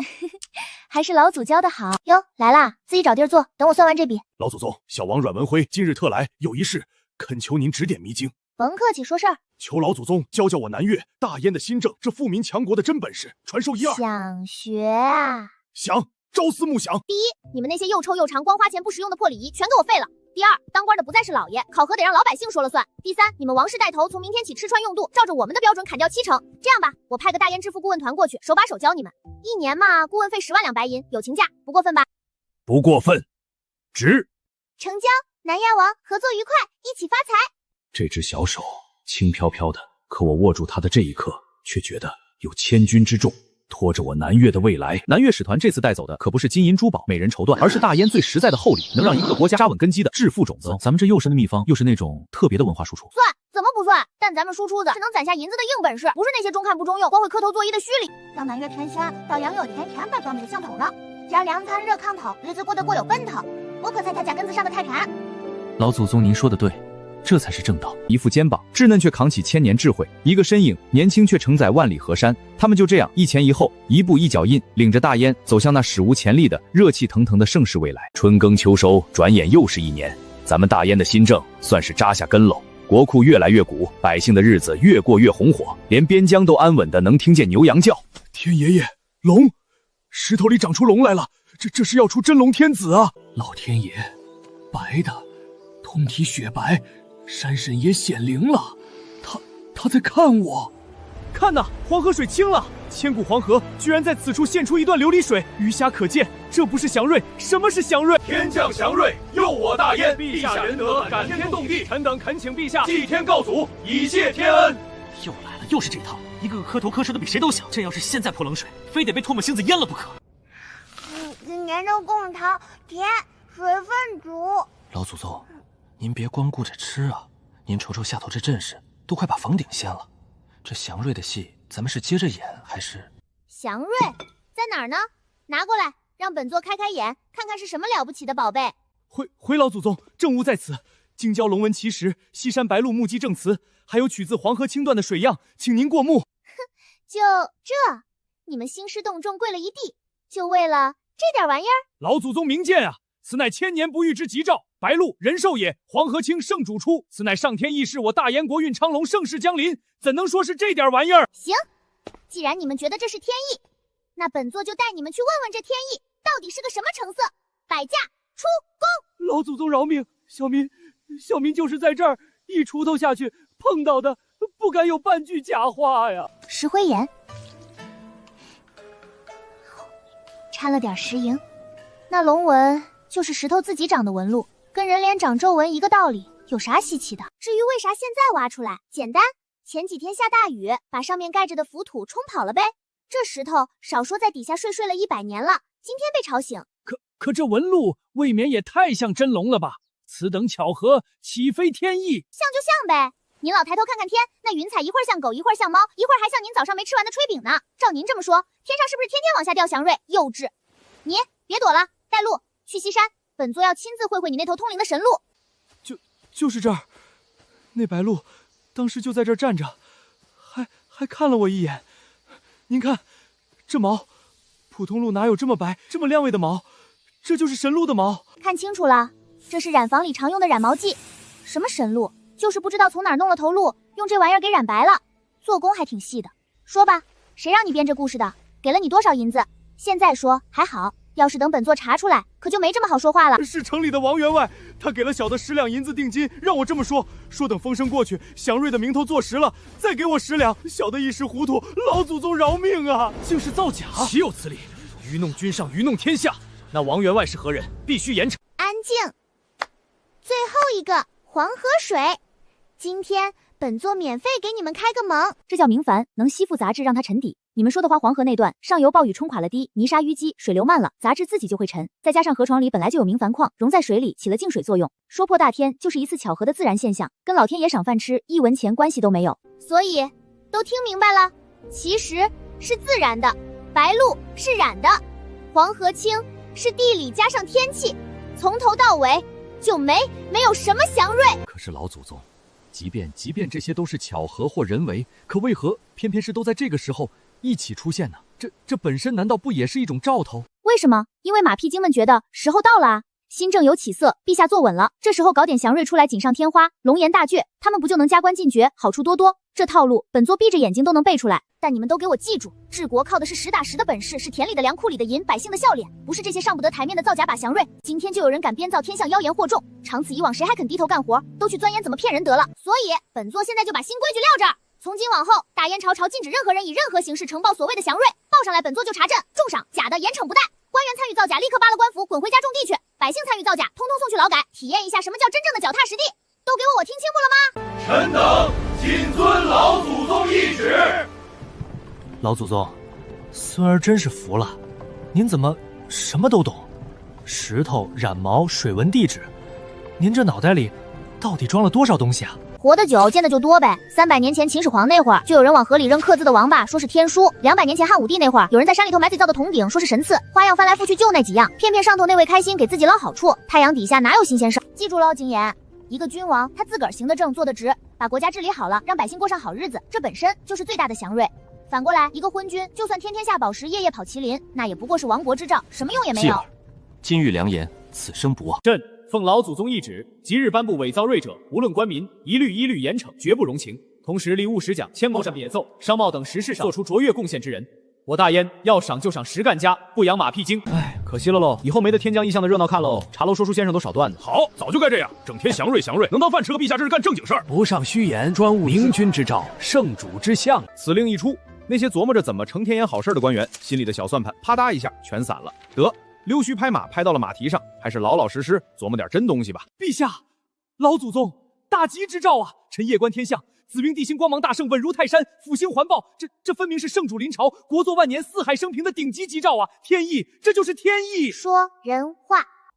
就是老天爷都在说，陛下您是真龙天子，咱们大燕的国运那是如日中天，兴旺的不得了啊！哦，那你关心关了这么多年，能用它告诉我明天京城下不下雨吗？能算出来今年北方各省大概能收多少粮食吗？这天象深邃，关乎气运，这如何不能？那要你们何用？听着，从今天起，钦天监一分为二，一半人给本座老老实实研究历法，推算气，观测风云，能保听天气；另一半人别观天了，去工部报道，研究怎么修堤坝挖水课。哦，对了，你们那堆关心的家伙事儿看着挺精细，别浪费了，拿去测绘科画地图去。老祖宗，不可啊！钦天监上观天象，下应人事，关乎国本，这改制不合祖制，有违天和呀！祖制？你抬头好好看看本座，本座说的话就是这大燕宫里最老的祖制，你是服还是不服？臣谨遵老祖宗懿旨。变了，全变了。关兴的去治水，测吉凶的去画图。这世道连拍马屁都得先学会修水车了吗？老祖宗又在看星星了。他活了那么久，看过那么多朝代更迭，在他眼里，这漫天的星辰到底藏着怎样的答案？这世上究竟有没有所谓的天意呢？老祖宗，夜里风大，您看了这么久，是在和星星说话吗？您说这操纵风云变幻、朝代兴替的，真的有一种叫天意的东西吗？有，但天意从来不在那些奇形怪状的石头里，不在被人染白的动物皮毛里，也不在这看起来高深莫测的星辰运转里。天意在民心，百姓笑了，吃得饱穿得暖，觉得日子有奔头，那就是普天之下最吉庆的祥瑞。百姓哭了，饿着肚子流离失所，哪怕你宫里天天龙凤呈祥，那也是上天给你最凶的警告。道理就这么简单。行了，大道理讲完，收工睡觉。明天早点起。翠花说她新弄来的那批厂票快猪仔，一天一个样，可得去看看。是啊，琢磨那些看不见摸不着的天意有什么用？不如想想怎么让猪仔快点长膘，让百姓碗里多块肉，这才是顶顶要紧的天意吧。夜色渐深，星光温柔，而在大燕皇宫最接地气的角落里，新一天的希望正打着小铺，在梦里努力的长着膘呢。明天又是崭新的一天。大燕新政成效卓著，这消息就像插了翅膀，不是骑上了800里加急的快马，嗖嗖的飞遍了周边各国，西域36国、北方戎族、东海岛国、南疆部落，全都坐不住了，一个个都屁颠屁颠的派了使团，打着朝贺的旗号，实则是来取经了。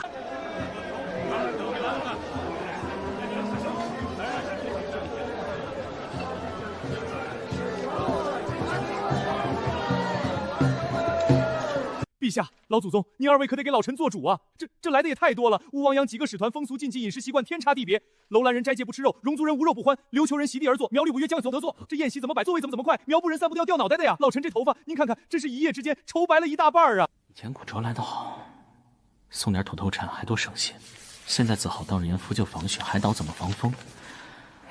记着现在是德国妖王海龙王了，愁真愁。怕什么？本大燕无贤者，这是荣耀。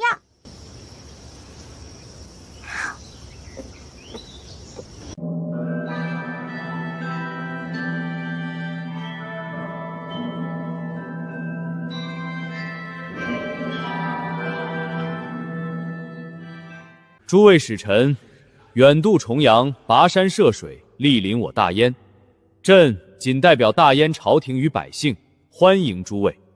薄酒一杯，不成敬意，请。谢陛下。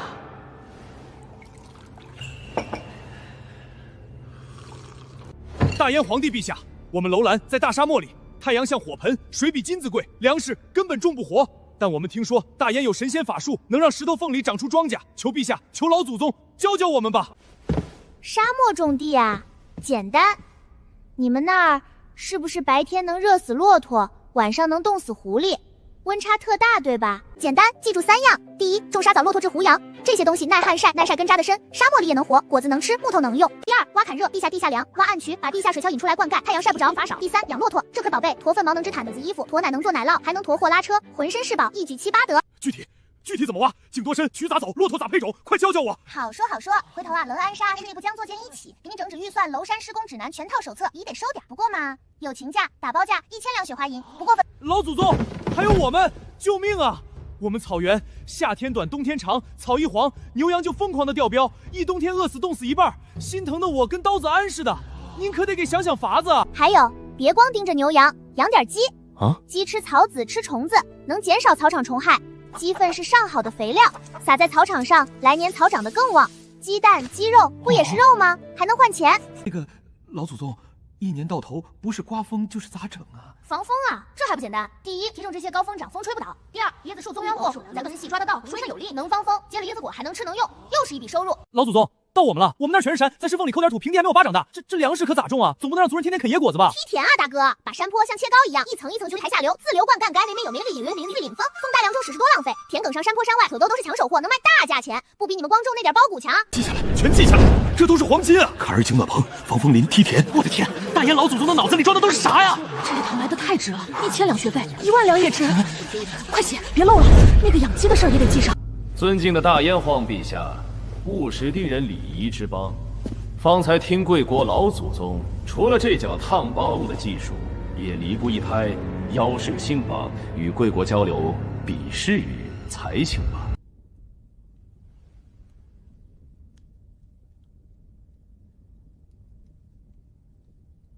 哦，比试才艺，不知贵使想比什么？我大使有能令明月失色的胡旋舞娘，舞姿偏严如飞天临凡；有能让百兽之王的雄狮俯首贴耳的顶级驯兽师，还有可沟通水火、操纵幻象的神奇魔术师。却不知大燕这耕种礼仪之邦，除却有何等才艺可堪与我等一比放下呢？狂妄，简直是明目张胆的羞辱！拿这些奇技于妙来比我天朝上国，陛下，老祖宗可不能让藩邦如此小觑啊！比才艺，好啊，太好了，本座就喜欢比这个。不过嘛，咱们大燕的才艺比较接地气。就怕你们这些天上看不懂，咱们这地上跑的。无妨，尽管使出来便是，也好让我等开开眼界。第一个节目，养猪。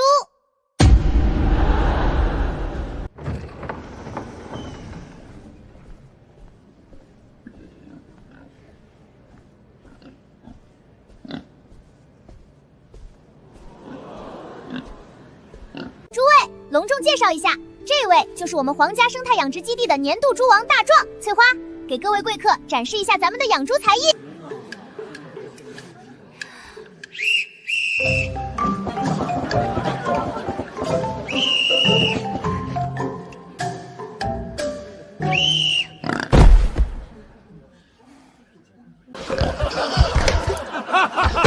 这猪成精了，南疆。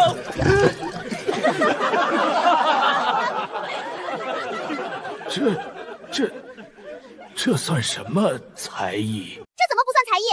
养猪是技术活，是科学。从选宰配饲料、防病到育肥，哪一样不要学问？养得好，像大壮这样，一头最少卖5两雪花银；养不好，病死了让王太后看，本的钱都多吃一口肉吗？那狮子再威风，能下宰卖钱吗？能拉了一根田的吗？那魔术再神奇，能凭空变出粮食来更实在、更有用。各位，笑够了吗？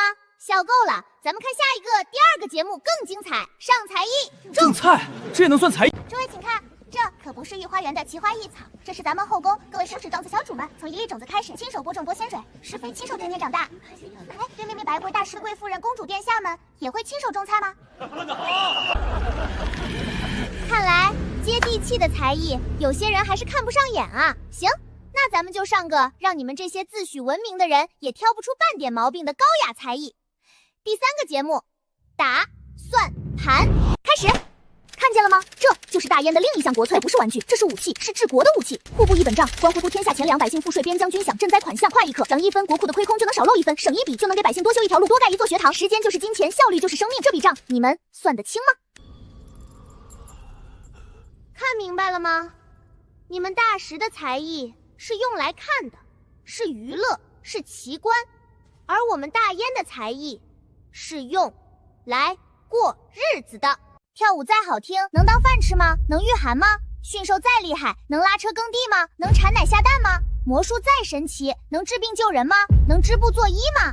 不能。当然啦，要是你们非觉得只有那些花里胡哨飞来飞去的才算才艺，非要比虚的，咱们大燕也不是没有。此乃我工部与将作舰历时1年新研制的龙银帆车，相较于旧式水车，其引水效率提升整整1倍，且更省力耐用。若用于北方干旱，一车可灌2000万石亩，层层提灌可解高地质。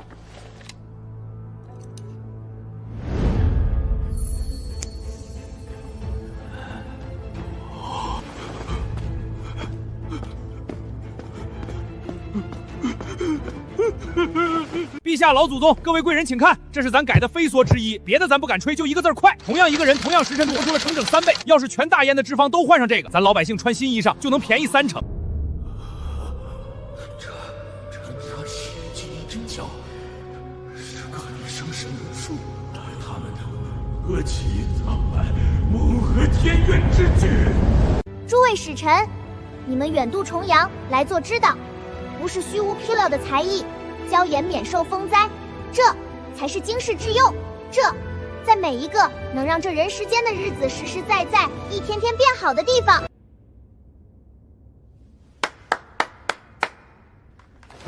受教了，大燕万岁！老祖宗智慧如海，心服口服。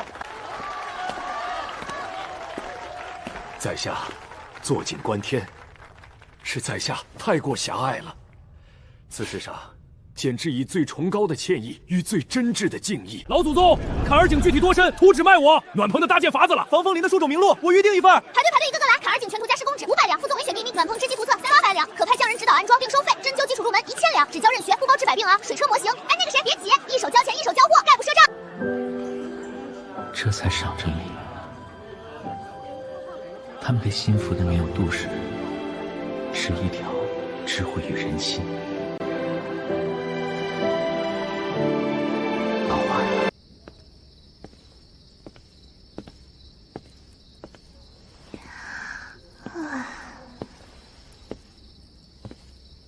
老祖宗，今天可把您累坏了。不辛苦，赚了可多钱了。明天给翠花最好看的花衣裳。他养猪立大功了。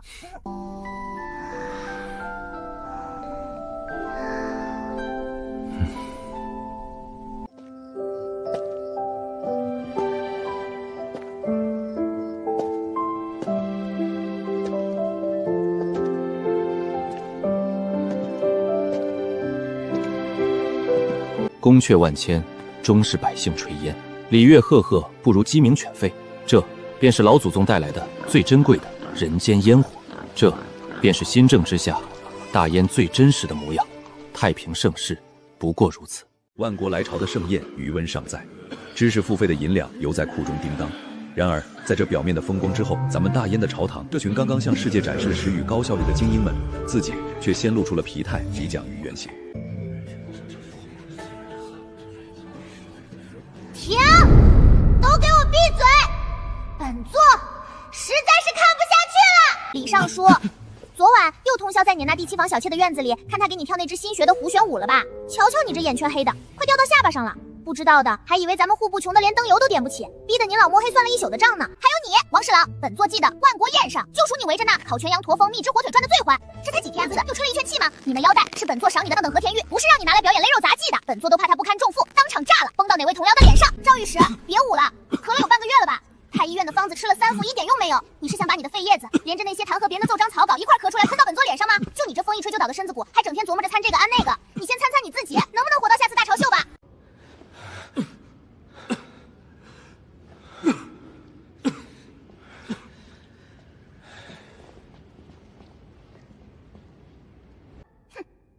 看看你们，都好好看看你们自己，黑的、胖的、病的、虚的，有带一个算一个，你们站没坐，是百姓的父母官，是江山社稷的栋梁。就凭你们大燕这副被酒色财气掏空、被安逸懒散泡酥了的破烂身子骨，本钱都没了，拿什么去给朝廷办事？拿什么去对得起百姓的赋税和期望啊？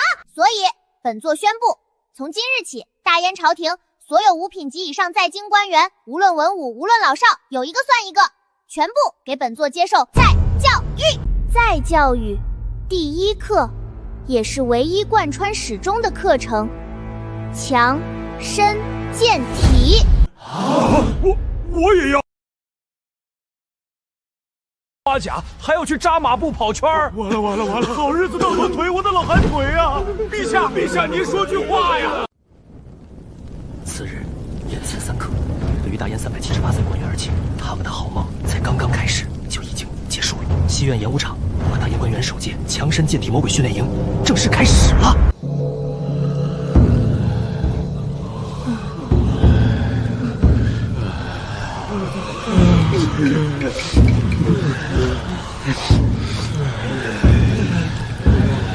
祖宗，您要整肃朝纲，锤炼臣子，孙儿举双手赞成。可您把朕也一并锤炼进来，这史官可怎么记啊？罢了，倒也不算坏事，就当是与臣子同甘共苦了。哎呀，可算有正经事儿干了，比在宫里发呆强多了。这跑跑跳跳的多带劲儿，俺得好好练，可不能给老祖宗和陛下丢脸。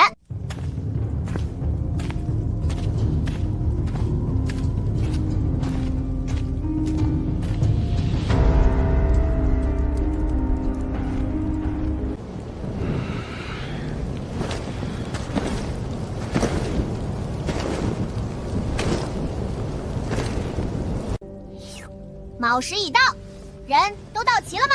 很好，看来还没人敢装病告假。那么本座宣布，大燕朝界文武官员保国卫家特训舰营现在正式开营。训练计划都给本座听好了，每日寅时3刻集合，卯时开练，辰时结束，雷打不动。训练内容：第1项队列均簪，站如松，坐如钟；第2项耐力跑圈，增强心肺，甩掉肥肉，防身健体，提神醒脑；第4项也是重中之重，本座结合上古秘法导引民间强身术来专治腰酸背透、底湿小来套。第8套广播梦梅景山。规矩也说一下，训练为期1月，月底考核，4项全部合格者方可集业。若有1项不合格，罚俸3个月，外加每日加练1个时辰，直到合格为止。都听明白了吗？明白。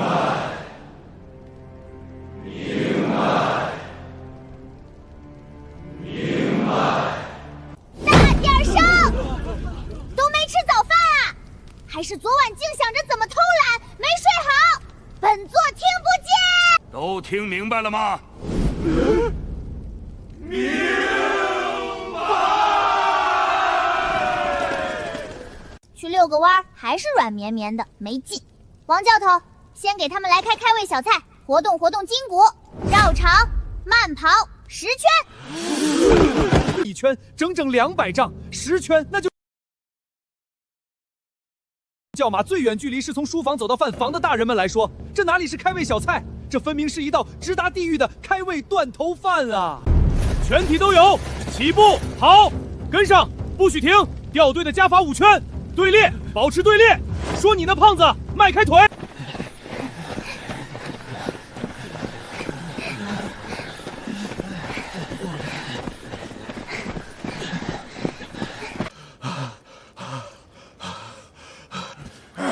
他娘的！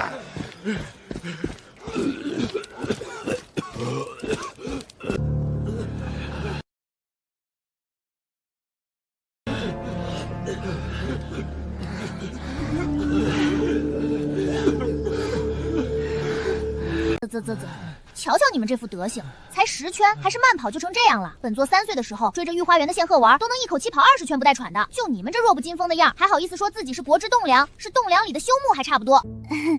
那个，虽然本座当时稍微就那么一点点用了一点点灵力加速，但20圈的数据是真实的，本座没说谎。都躺够了吧？躺够了就给本座爬起来，列队，快点儿！10息之内列队完毕，超时的加练5圈。接下来，今天朝廷官方指定由本座亲情研发的大雁活力强身健体操。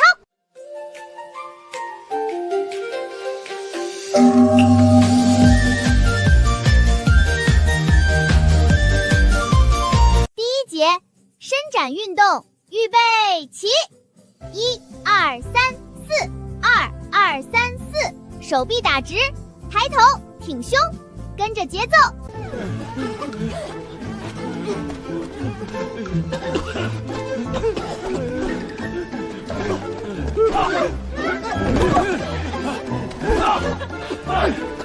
好，换动作。第2节提转运动，左3圈，右3圈，脖子扭扭，屁股扭扭，把你们僵硬的老脖子老腰都给本座活动开。早睡早起，咱们来做运动，抖抖手啊，抖手脚，勤做深呼吸。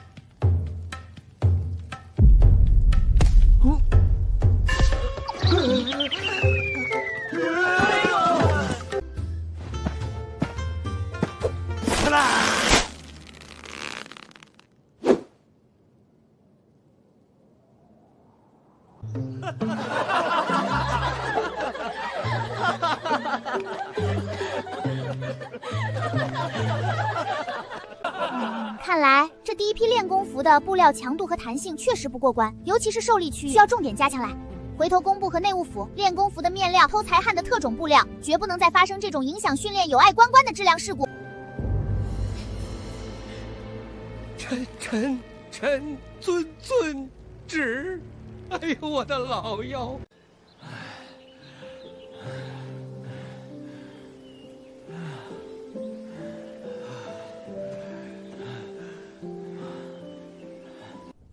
怎么样？做完这一套活力健身操，感觉怎么样啊？还行吧，好像是松快了点儿，就是太丢人了。听不见？都没吃饱吗？大声点告诉本座！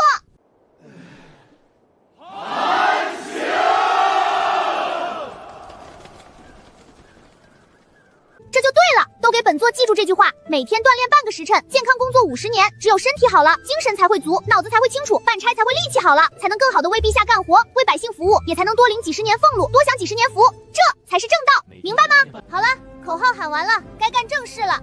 最后一项，军体拳第一式预备训练，全体都有，听我口令，军体拳预备式，准备。准备来啊！造孽啊，简直是酷刑！有辱斯文，堂堂朝廷命官，竟如市井武夫般扑打，成何体统？本官要上书了，弹劾老祖宗虐待大臣！夫人啊，本官这把老骨头快要散架了。然而，就在这一片怨声载道、鬼哭狼嚎之中，半个月后，连他们自己都没察觉到的时候，一些微小却不忍忽视的变化悄然发生了。奇迹就这么不讲道理的降临了。不疼了，真的不疼了。这折磨了老夫10几年的老毛病，跑飘飘半个月，竟然真管用了。老祖宗诚不迁我，诚不欺我呀！这困扰老夫多年的咳疾，看了多少名医，吃了多少苦药都不见好，居然就这么不药而愈了，神了，真是神了！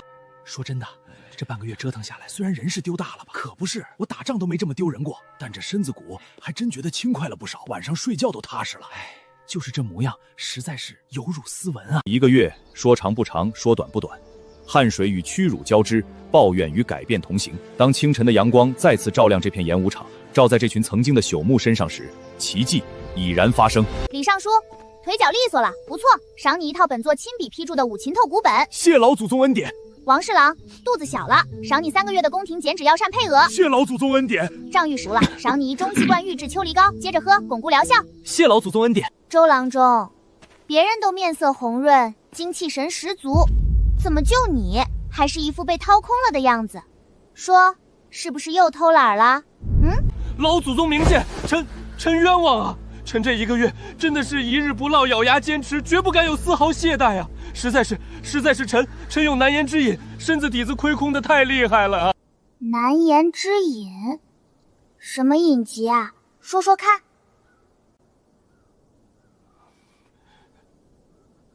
臣肾不行啊！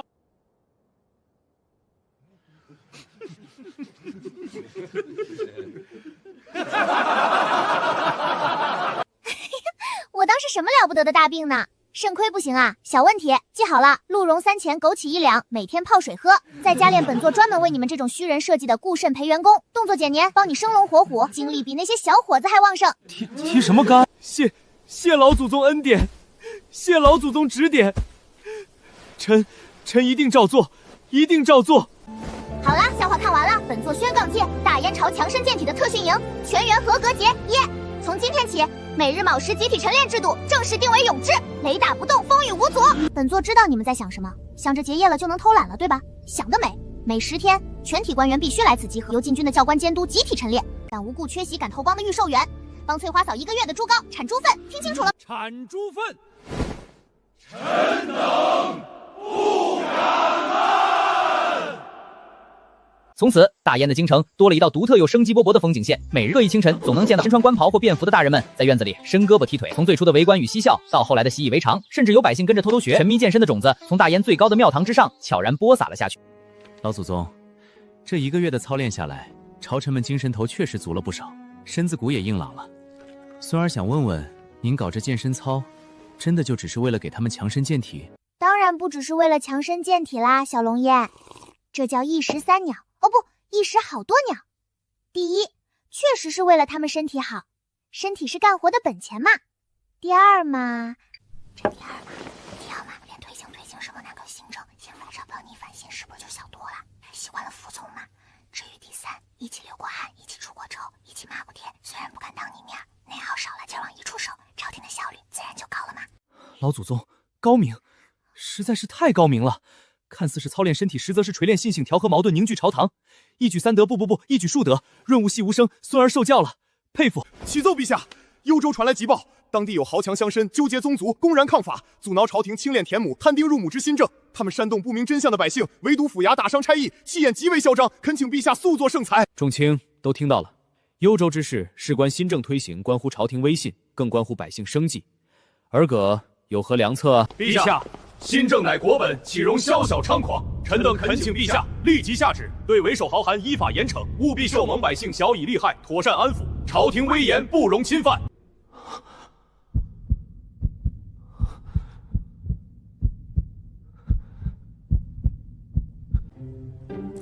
看吧，小龙爷，效果这不就来了？一起流过汗的交情，可比一起喝过酒的交情牢靠多了。老祖宗说的对，动起来的不只是身体，一起流过的汗，一起扛过的折磨，无形中融化了多少坚冰，拧紧了多少散沙。这朝堂的风气，这大燕的精气神，真的不一样了。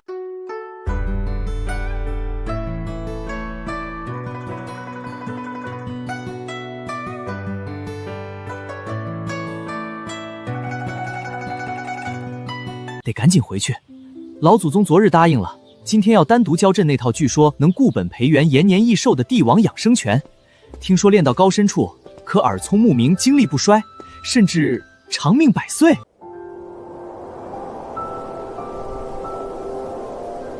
这皇上做的，好像越来越有意思了。历史的车轮滚滚向前，谁能想到改变一个庞大帝国的契机，或许就藏在美人清晨的伸胳膊踢腿和那些看似无厘头的口号之中。跟着这位3岁的老祖宗，大燕的朝堂乃至整个天下，正步履坚定地走向一个前所未有的崭新时代。这边厢训练营的汗水刚擦干，朝堂的新气象还冒着热气儿；那边厢工部这疙瘩可一点没闲着，乌云压顶不是要下雨，是有人要搞大事情了。老祖宗上次随口提的杠像开了华伦祖洪水，空气有防力，妙啊！拦不住，太妙了！这脑子里的东西就像更要能飞起来，还有自动的、耕地的、扇风的。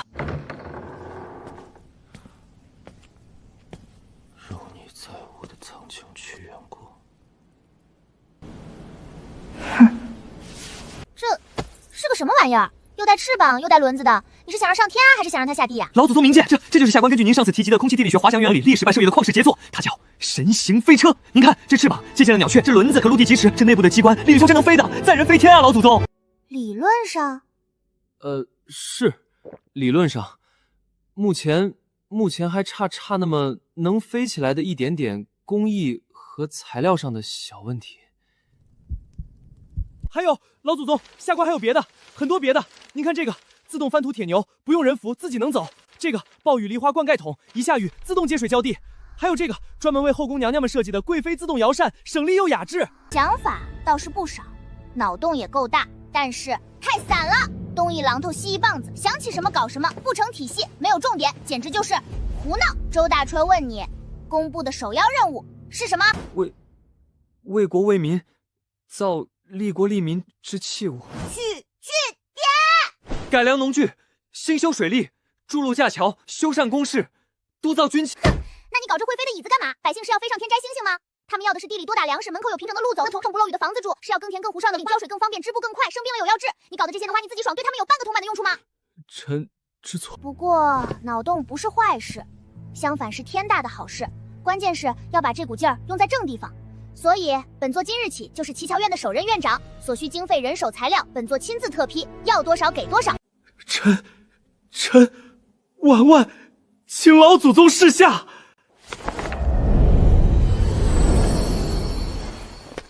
高产作物，亩产10道，水泥、遇水结硬，坚如磐石，纺纱1人顶30，净水、望源，我的，这些都是什么神仙想法啊！老祖宗，这上面的东西，真的能成吗？事在人为。本座给这样的项目给你1年时间，要什么急救的材料，本座想办法给你弄来，别提上不来。但是你就别给个本座扫皇宫所有的厕所，扫到下一项成果出来为止，听清楚了。臣周大锤，谨遵老祖宗法旨。自此，乞巧院正式开张，工部后院成了全皇宫最热闹也最提心吊胆的地方。叮叮咣咣、轰轰隆隆组的烟，每天不听2响儿，都觉得少了点啥。启奏陛下，启奏老祖宗，乞巧院首期3项攻关成果已全部研制完成，臣恳请陛下老祖宗恩准，于殿前当场演示，以验成效。准了，腮帮子还鼓鼓的，搬上来吧。此乃第1项成果，龙王1号手摇式活塞抽水机，只需2人协力摇动此摇把，便可将低处之水抽至3丈之高，效率远超以往任何水车举高。好，此物若用于北方旱地或南方低洼涝区，于农事灌溉与排涝实有大用。周青，做得好。第2项成果，天女散花多动脚踏式纺纱机，此机设有32个纱洞，只需1人脚踏提供动力，便可同时纺出32根纱线，其效率是传统手摇纺车的20倍以上。20倍！老天爷啊！百姓的穿衣问题均需被服，这是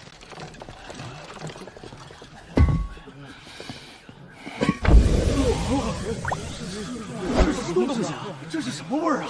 哎呀，好臭啊！诸位大人，莫要嫌弃此物气味，此乃第3项成果，肥田宝1号浓缩液。只需在播种前将此液兑水稀释，浇灌于田地之中，可令粮食增产3到5成。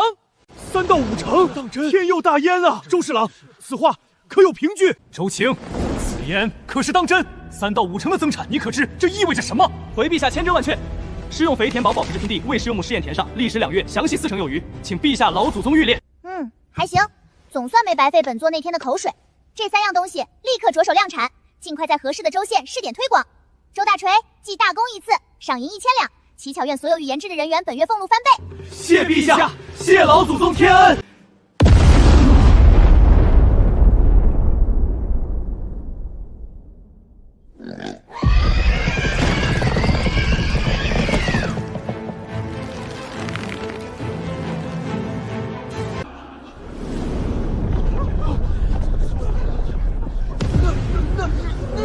什么玩意儿？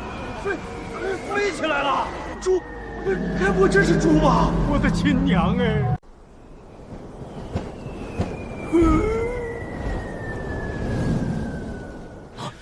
部下，保护陛下，保护老祖宗，老祖宗！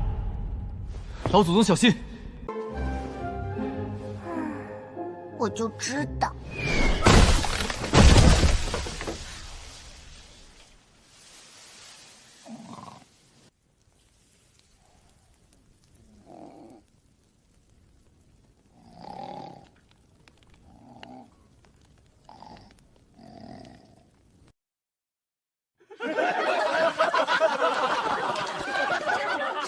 臣有罪，用的是最小剂量的模型，不知道哪次谁是新调配的，把给贵妃娘娘装置接错了管路，把药粉全倒进被她装拆的实验架子箱，又弄错了，绝对错了。皮糙肉厚，骨头没断，就是吓傻了，有点轻微脑震荡，养几天就好。周大锤，臣在。本座让你搞发明，是让你利国利民，解百姓之忧，不是让你拿着朝廷的钱粮去研究猪怎么上天。猪是用来产吃料的，是百姓锅里的肉，地里的肥，不是你的试验品。臣知罪，老祖宗饶命啊！不过这助推的想法有点意思。功是功，过是过。抽水机、纺纱机、肥田恩宝3件管理不善，伤及玉珠，是大过。今日本座就给你来个功过相抵，不赏也不罚，但是规矩必须立。从乞巧院所有试验项目各下，无论大小，到你或必须批准后方可进行。再敢私自胡来，再搞出去猪圈贴身天的幺蛾子，直到他彻底康复，并且原谅你为止。谢老祖宗开恩，谢老祖宗不杀之恩，臣再也不敢胡来了。大壮，我的娃儿啊！翠花，把大壮带回去，好生照料。这几天给他加餐压惊。哎，娃儿别怕，别怕啊，娘在呢。回去娘就给你炖最大的肘子，好好补补。一场惊世骇俗的飞天谋主孤楚闹剧，就这么鸡飞狗跳的传奇和茶余饭后的谈道，却刚刚开始。老祖宗，这周大锤真是个百年难遇的奇才啊，也是个百年难遇的闯祸精。是奇才也是闯祸精，这种人得用也得管，用好了是国之利器，管不好他能把天都给你捅个窟。安全食药、物料、环境、流程、人员、应急预案，宁可想万全，不可漏万一。此为铁律，亦为基石。是灭三小子从历史来，屁屁啊，后面还冒着烟，直溜溜就砸金轮殿前头去了。列位看官，一夜之间火遍京城，成为街头巷尾最火爆的谈资。朝廷真的鼓励奇技淫巧，连把猪弄上天这种离谱事儿都只是功过相抵。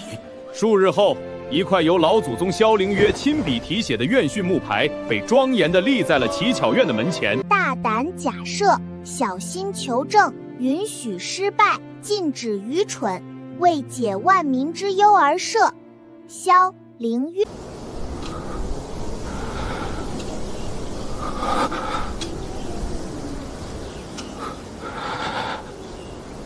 我懂。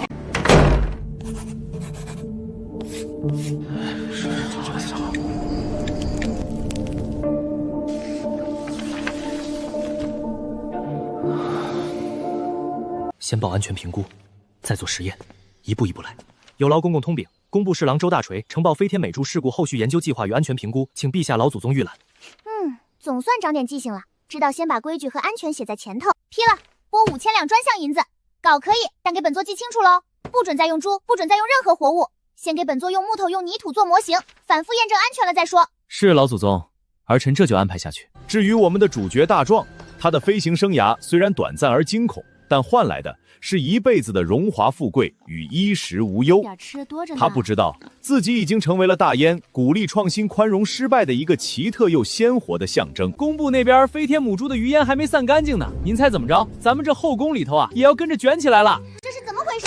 上个月鸡蛋收了8300个，这个月直接掉到7500。翠花，你这 CEO 是怎么当的？老祖宗明鉴啊，真不是俺不拼命，新鲜那些心思他就不在这上头了，是不是玩很多做快，说还的挺好使呢？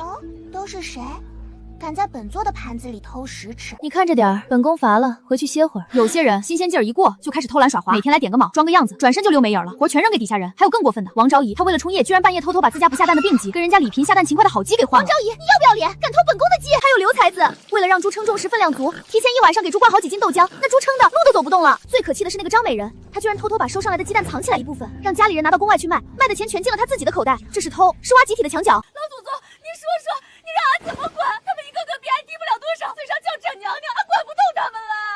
看来是本座平时去传本座口谕，明天辰时，所有在养殖基地入了股的妃嫔，凤仪宫正殿集合开大会，谁敢迟到，谁敢不来，今年的分红一个铜板都别想拿。完了完了，肯定是东窗事发，吓死个人！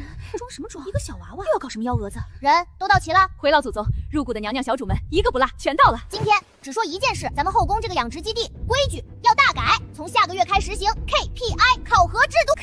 什么 PI 考核什么？又是什么新花样？肃静 ！KPI 关键绩效指标，说人话就是干得好重赏，干得差重罚，不上不下混日子的给本座直接滚蛋！股份领基础任务，王昭仪每月500个鸡蛋，少一个都不行。500个，我宫里就那10几只鸡，这是要我的命啊！但是多劳就能多得，超过基础任务的部分，本座按市价的2倍，不3倍收得够，全进你们自己的小私库，一个子儿都不用交工。3倍，全是自己的，那还偷什么懒啊？每月评一次，产量最高的就是养丁仪表，进步最大的就是先进能手，奖江南贡团10匹，还有你青春常驻，心想事成。颜福，我的一定是我的，这个月不睡了。奖励说完了，现在说惩罚，听好了。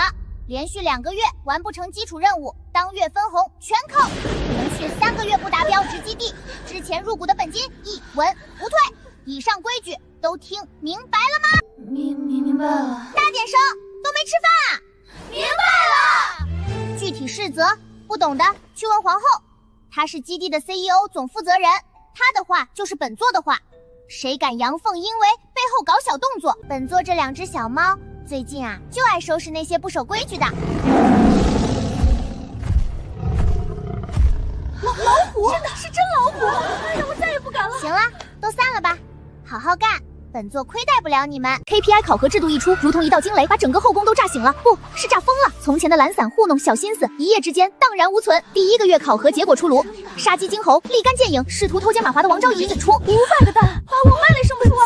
我的本金。KPI 这把火一烧，整个后宫彻底燎原，什么琴棋书画，什么争奇斗艳，统统让道。从此后宫只有一种姿势，往死里卷，都给本宫往死里吃，多下蛋下金蛋。本月回关了，这娘们是不是给我们下蛊了？购物箱就决对路域，勾费心对应心肝月，膘肥体壮，快出来了，稳住！本月成活率我们必须第一。金银花3钱，连巧2钱，佐以板蓝根清温。卷就硬卷，卷产量卷技术，现在连抠细节都卷出了新高度。看，鸡舍上层种菜，菜叶未积，分落进下方鱼塘肥水养鱼，塘泥再挖起来肥菜。列队展翅，与鹅、大鹅怎么能不会飞？被老祖宗说了要创新，会飞的鹅才能卖出高价，给我争口气啊！瘦了，真的瘦了一圈。唉，鸡爷爷、鸡奶奶，求求了，多下2个吧，不然本宫真要去扫猪圈了。老祖宗真不行了，再这么流行会抢一秤豆枕，差点打起来。张美人防猪瘟的方子藏着掖着，赵贵人配的药渣半夜偷偷到别人沟里。一个有4竞争了，大家恶竞争不行性，公他上战场就给我规矩，1、立、2、3设团队协作式，唯才是举，不论出身，只论本事。地位嫔妃、宫女、太监，只要有技术肯出力，能凭贡献入股分红。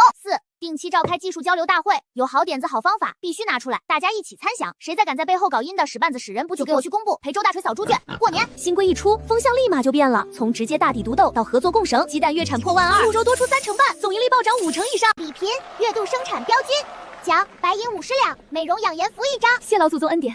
切身定再接再厉，再创佳绩。刘才然、陈选士的内数宠蝶作奖，奖30两，5两附赠科学养殖入门1本，好研读。谢老祖宗。下个月标兵一定是我的，养颜服回去就改良方案。谁能想到这治理6宫的法子竟然焕发如此生机？你说这算不算大材小用了？大材小用，这后宫是不是清静多了，也有用多了？这不过是个开始，是个试点。后宫能用，证明此法有效可遇。那朝堂呢？地方的官仓、工部辖下的工坊，乃至军队的后勤与屯田呢？此法在后宫成者让，庸者下，能够推行地消平民除问题，是我大业。何愁的人才辈出，何愁不能国富金平？孙儿目光短浅，万万不及。少来这些虚的，有空拍马屁，不如去看看工部送来的新土豆种。周大锤那边催疯了，问能不能也划块地，搞什么高产试验田。是，孙儿这便去。这个月效果不错，下个月肯定会更卷吧？挺好。一场始于鸡飞狗报溃锐的风暴，却为一战走美人效率的精神，刮起了不争的大奖崛起。后宫的 KPI 卷的是风生水起，朝堂的健身操也练得有模有样啊！咻的一下就盯上了另一群更让他脑壳疼的活祖弟。看看，都给本座好好看看，天父管的横着走的纨绔点心。老祖宗，您是不知道啊，家里宠得跟眼珠子似的，连顺天府不敢下重手管。得想个法子，得给他们找点正经事儿。有了。就得找件他们自己喜欢干，又能真学到本事，顺便还能让他们好好吃吃的苦头侦探法好事儿。说干就干，3天后一道老祖宗亲口定调，陛下朱笔御批的特招一纸，风风火火的，闯无官无职，身体健康有完贵的勋贵招生。老爷自己走路的木牛一马。教的都是匠人齐力院教，岂能让子弟去学这下等玩意儿？进七巧院长，妙啊妙啊！老祖宗圣明，成天就知道给我惹祸。要是能塞进这学校，去学门手艺，混个公主靠谱。木牛流马自己能走，这也太酷了。不去行啊，从今天起你的月钱1文都没有了，你院子里那些蛐蛐鸟狗全给我扔出去。但要是学成出个样子，爹就给你买那匹你惦记了半年的西域汗血宝马。爹，您不能这样啊！行，我去还不行吗？你可千万别断我月钱啊！就这么为最有名、最能惹事的50多个混世魔王，一个不落全被自家老爹打包包骚进了这皇家。肃静。本座萧凌约，欢迎你们来到这里。三贵将在这里度过一段充实又难忘的美好时光。首先，你们在这里没有什么事子，少爷，衣服自己去领，自己换好。1刻钟后，本座要看你们穿戴整齐，列队站好。什么？让本公子穿这种破粗布衣服？这料子糙的能磨掉一层皮。我这身云锦客的贡品价值100金，凭什么换？打死我也不换！丢人了！不穿的，本座会亲自修书给你们父亲，告诉他的衣服都穿不好，是扶不上的烂泥。顺便建议陛下，爹，你可害死儿子了。第2条，学校的课程分为在部分：实操、体能、德艺、理论课、技巧、应试、操枪、妖舞进降。第3条，每月1小考，标研散火项，市场综合评分，考核隔夜，自谋出路。留级期间，理论费用自持，并且负责打扫全校的茅厕。现在领取你们的学具，未来3天，你们的任务只有一个，用这些工具和材料，每人给本座做出一把标准的、能用的板凳。老祖宗让本少爷做板凳的，不是用来做这种下贱活计的。做得好，做得快的，晚饭加鸡腿。可以提前休息。你有意见？当然有意见。我们是听说能学飞天机关关鸟猫牛六方启动才来的，不是来当木匠做这种破板凳的。高深基础这个榫卯结构都不懂，连两相轮、两样相工具都用不好，你学什么高深技术？学怎么把机关鸟做得你瞄起第1块砖？现在告诉本座，做还是不做？算我倒霉，惹不起老祖宗，也惹不起这些助教，更惹不起我爹，认栽了。做还等什么？开工！于是大燕开国以来最诡异、最搞笑，也最让人啼笑皆非的一幕，就此轰轰烈烈的上演了。天才，绝对的天才，这就是最基础的杠杆原理结合摩擦力应用啊！喂，那个穿拦腰带的，锯子要稳，顺着墨线，不是让你拿，还有你拿刨子那个手放平，你那是在刨木头还是在地上刨坑？打算把自己埋了？就吃这个，我在家顿10个8个的吃这些菜，山珍海味，这玩意儿猪都不吃。不吃可以，整啊！吃死啊！好像也能咽下去。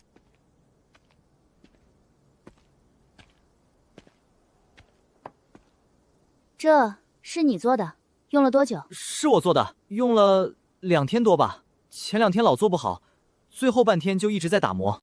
就觉得呗，凳子嘛，不就是让人坐的？坐的一坐就塌，那多丢人啊！而且做的时候服三累，虽然老做错，但好像还挺有意思的。态度尚可。赵庞，手艺嘛粗劣，晚饭单本子合腿。谢老祖宗。其余人全部不合格，晚饭集体减半，饭后集体加练体能1个时辰，然后在周院长和助教的指导下反攻重做，做到合格为止。不要加练，腰像要断了一样，手上的泡一碰就疼，浑身都散架了。但这种实实在在做成了一件事的感觉，好像还从来没有过。老祖宗说万丈高楼平地起，原来让我们坐凳，真的不是故意刁难我们啊。平西侯世子赵盘，性格骄横，但肯用力气，对动手操作之事有隐性兴趣与直觉，耐挫力尚可列为重点观察对象。纨绔变形记才刚刚拉开序幕呢，好戏啊还在后头呢。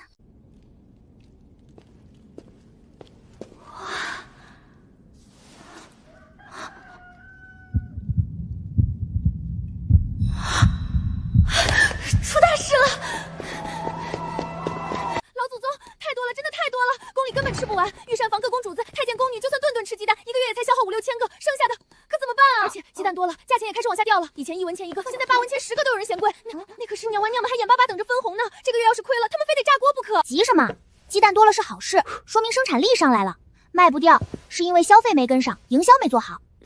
啥营销？简单说就是怎么把东西卖出去，还能卖得好价钱。这个木珠送你了，拿着，跟本座出去转转。去哪儿？市场，看看老百姓为什么不买鸡蛋。大娘，鸡蛋怎么卖？哎呦，小小姐，1文钱1个，新鲜着呢，早上刚收的。太贵了，宫里流出来的鸡蛋8文钱10个呢。小小姐，您说的那是公蛋，咱这是养的土鸡蛋，哪儿不一样？咱这鸡蛋香，公蛋不香吗？大叔姐，您这鸡蛋多贵啊！掺进去，点心价就得涨，更没人买了。明白了。问题有3：1、百姓消费不起；2、鸡蛋用途单一；3、品牌没打响，好东西卖不出好价钱。那咋办？翠花，你会做多少种用鸡蛋的吃食？鸡蛋蒸、鸡蛋饼、鸡蛋面，也就10来种吧。不够，远远不够。本座要的是鸡蛋的100种吃法。传本座旨意，把御膳房全部给我召集起来。第1，召集御膳后宫所有厨师，连成立鸡蛋美食研发小组，由催花任组长，3天之内给本座研出至少30种美味一本的低蛋鸡蛋菜蛋色点心，研发成功有赏。第2，命工部乞巧院协助研制简易鸡蛋品加工工具，比如打蛋鞘、蛋卷模子之类的，要便宜要耐用。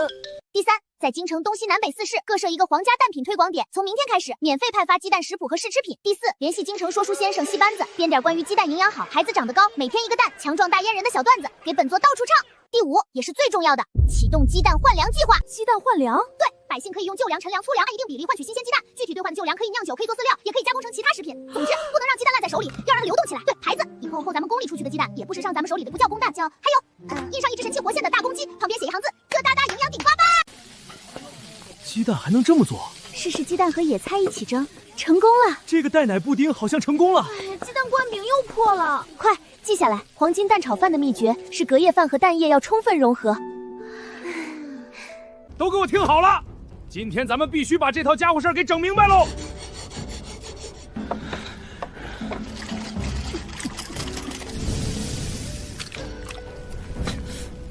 好小子，有点意思。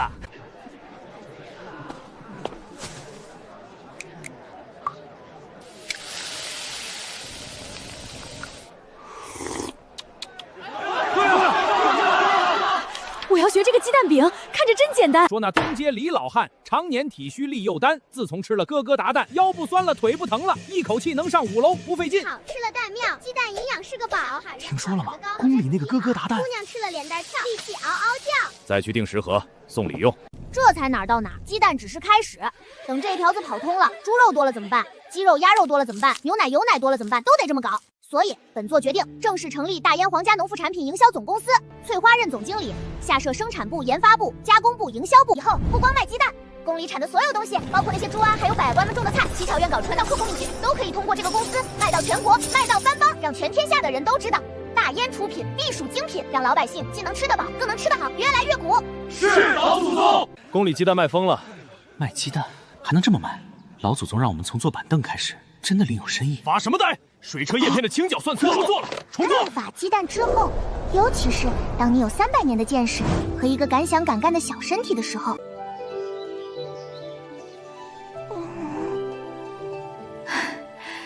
小家伙，以后可得像娘一样健健康康，能文能武。月儿，替我守好这片土地，等我回来。等等，你要去哪儿啊？你到底是谁？等谁？谁在说话？心口好疼，不对，是空落落的疼。老祖宗，您没事吧？是做噩梦了吗？没事，做了个不太好的梦罢了。下去吧，没觉不用进来。我到底在守着什么？最近天象可有什么不对劲的地方？西方天域，其子赤红如其血，直反紫微地生，恐怕此乃大之兆。外来者，今日所言若泄露半句，臣不敢，臣万万不敢，臣告退。300年前，我为什么一醒来，这碎娃娃的模样？为什么这些怪物住他？或许，不管你是谁，不管你来干什么，想动大燕，先过本座这关。全书完，但老祖的传奇永不落幕。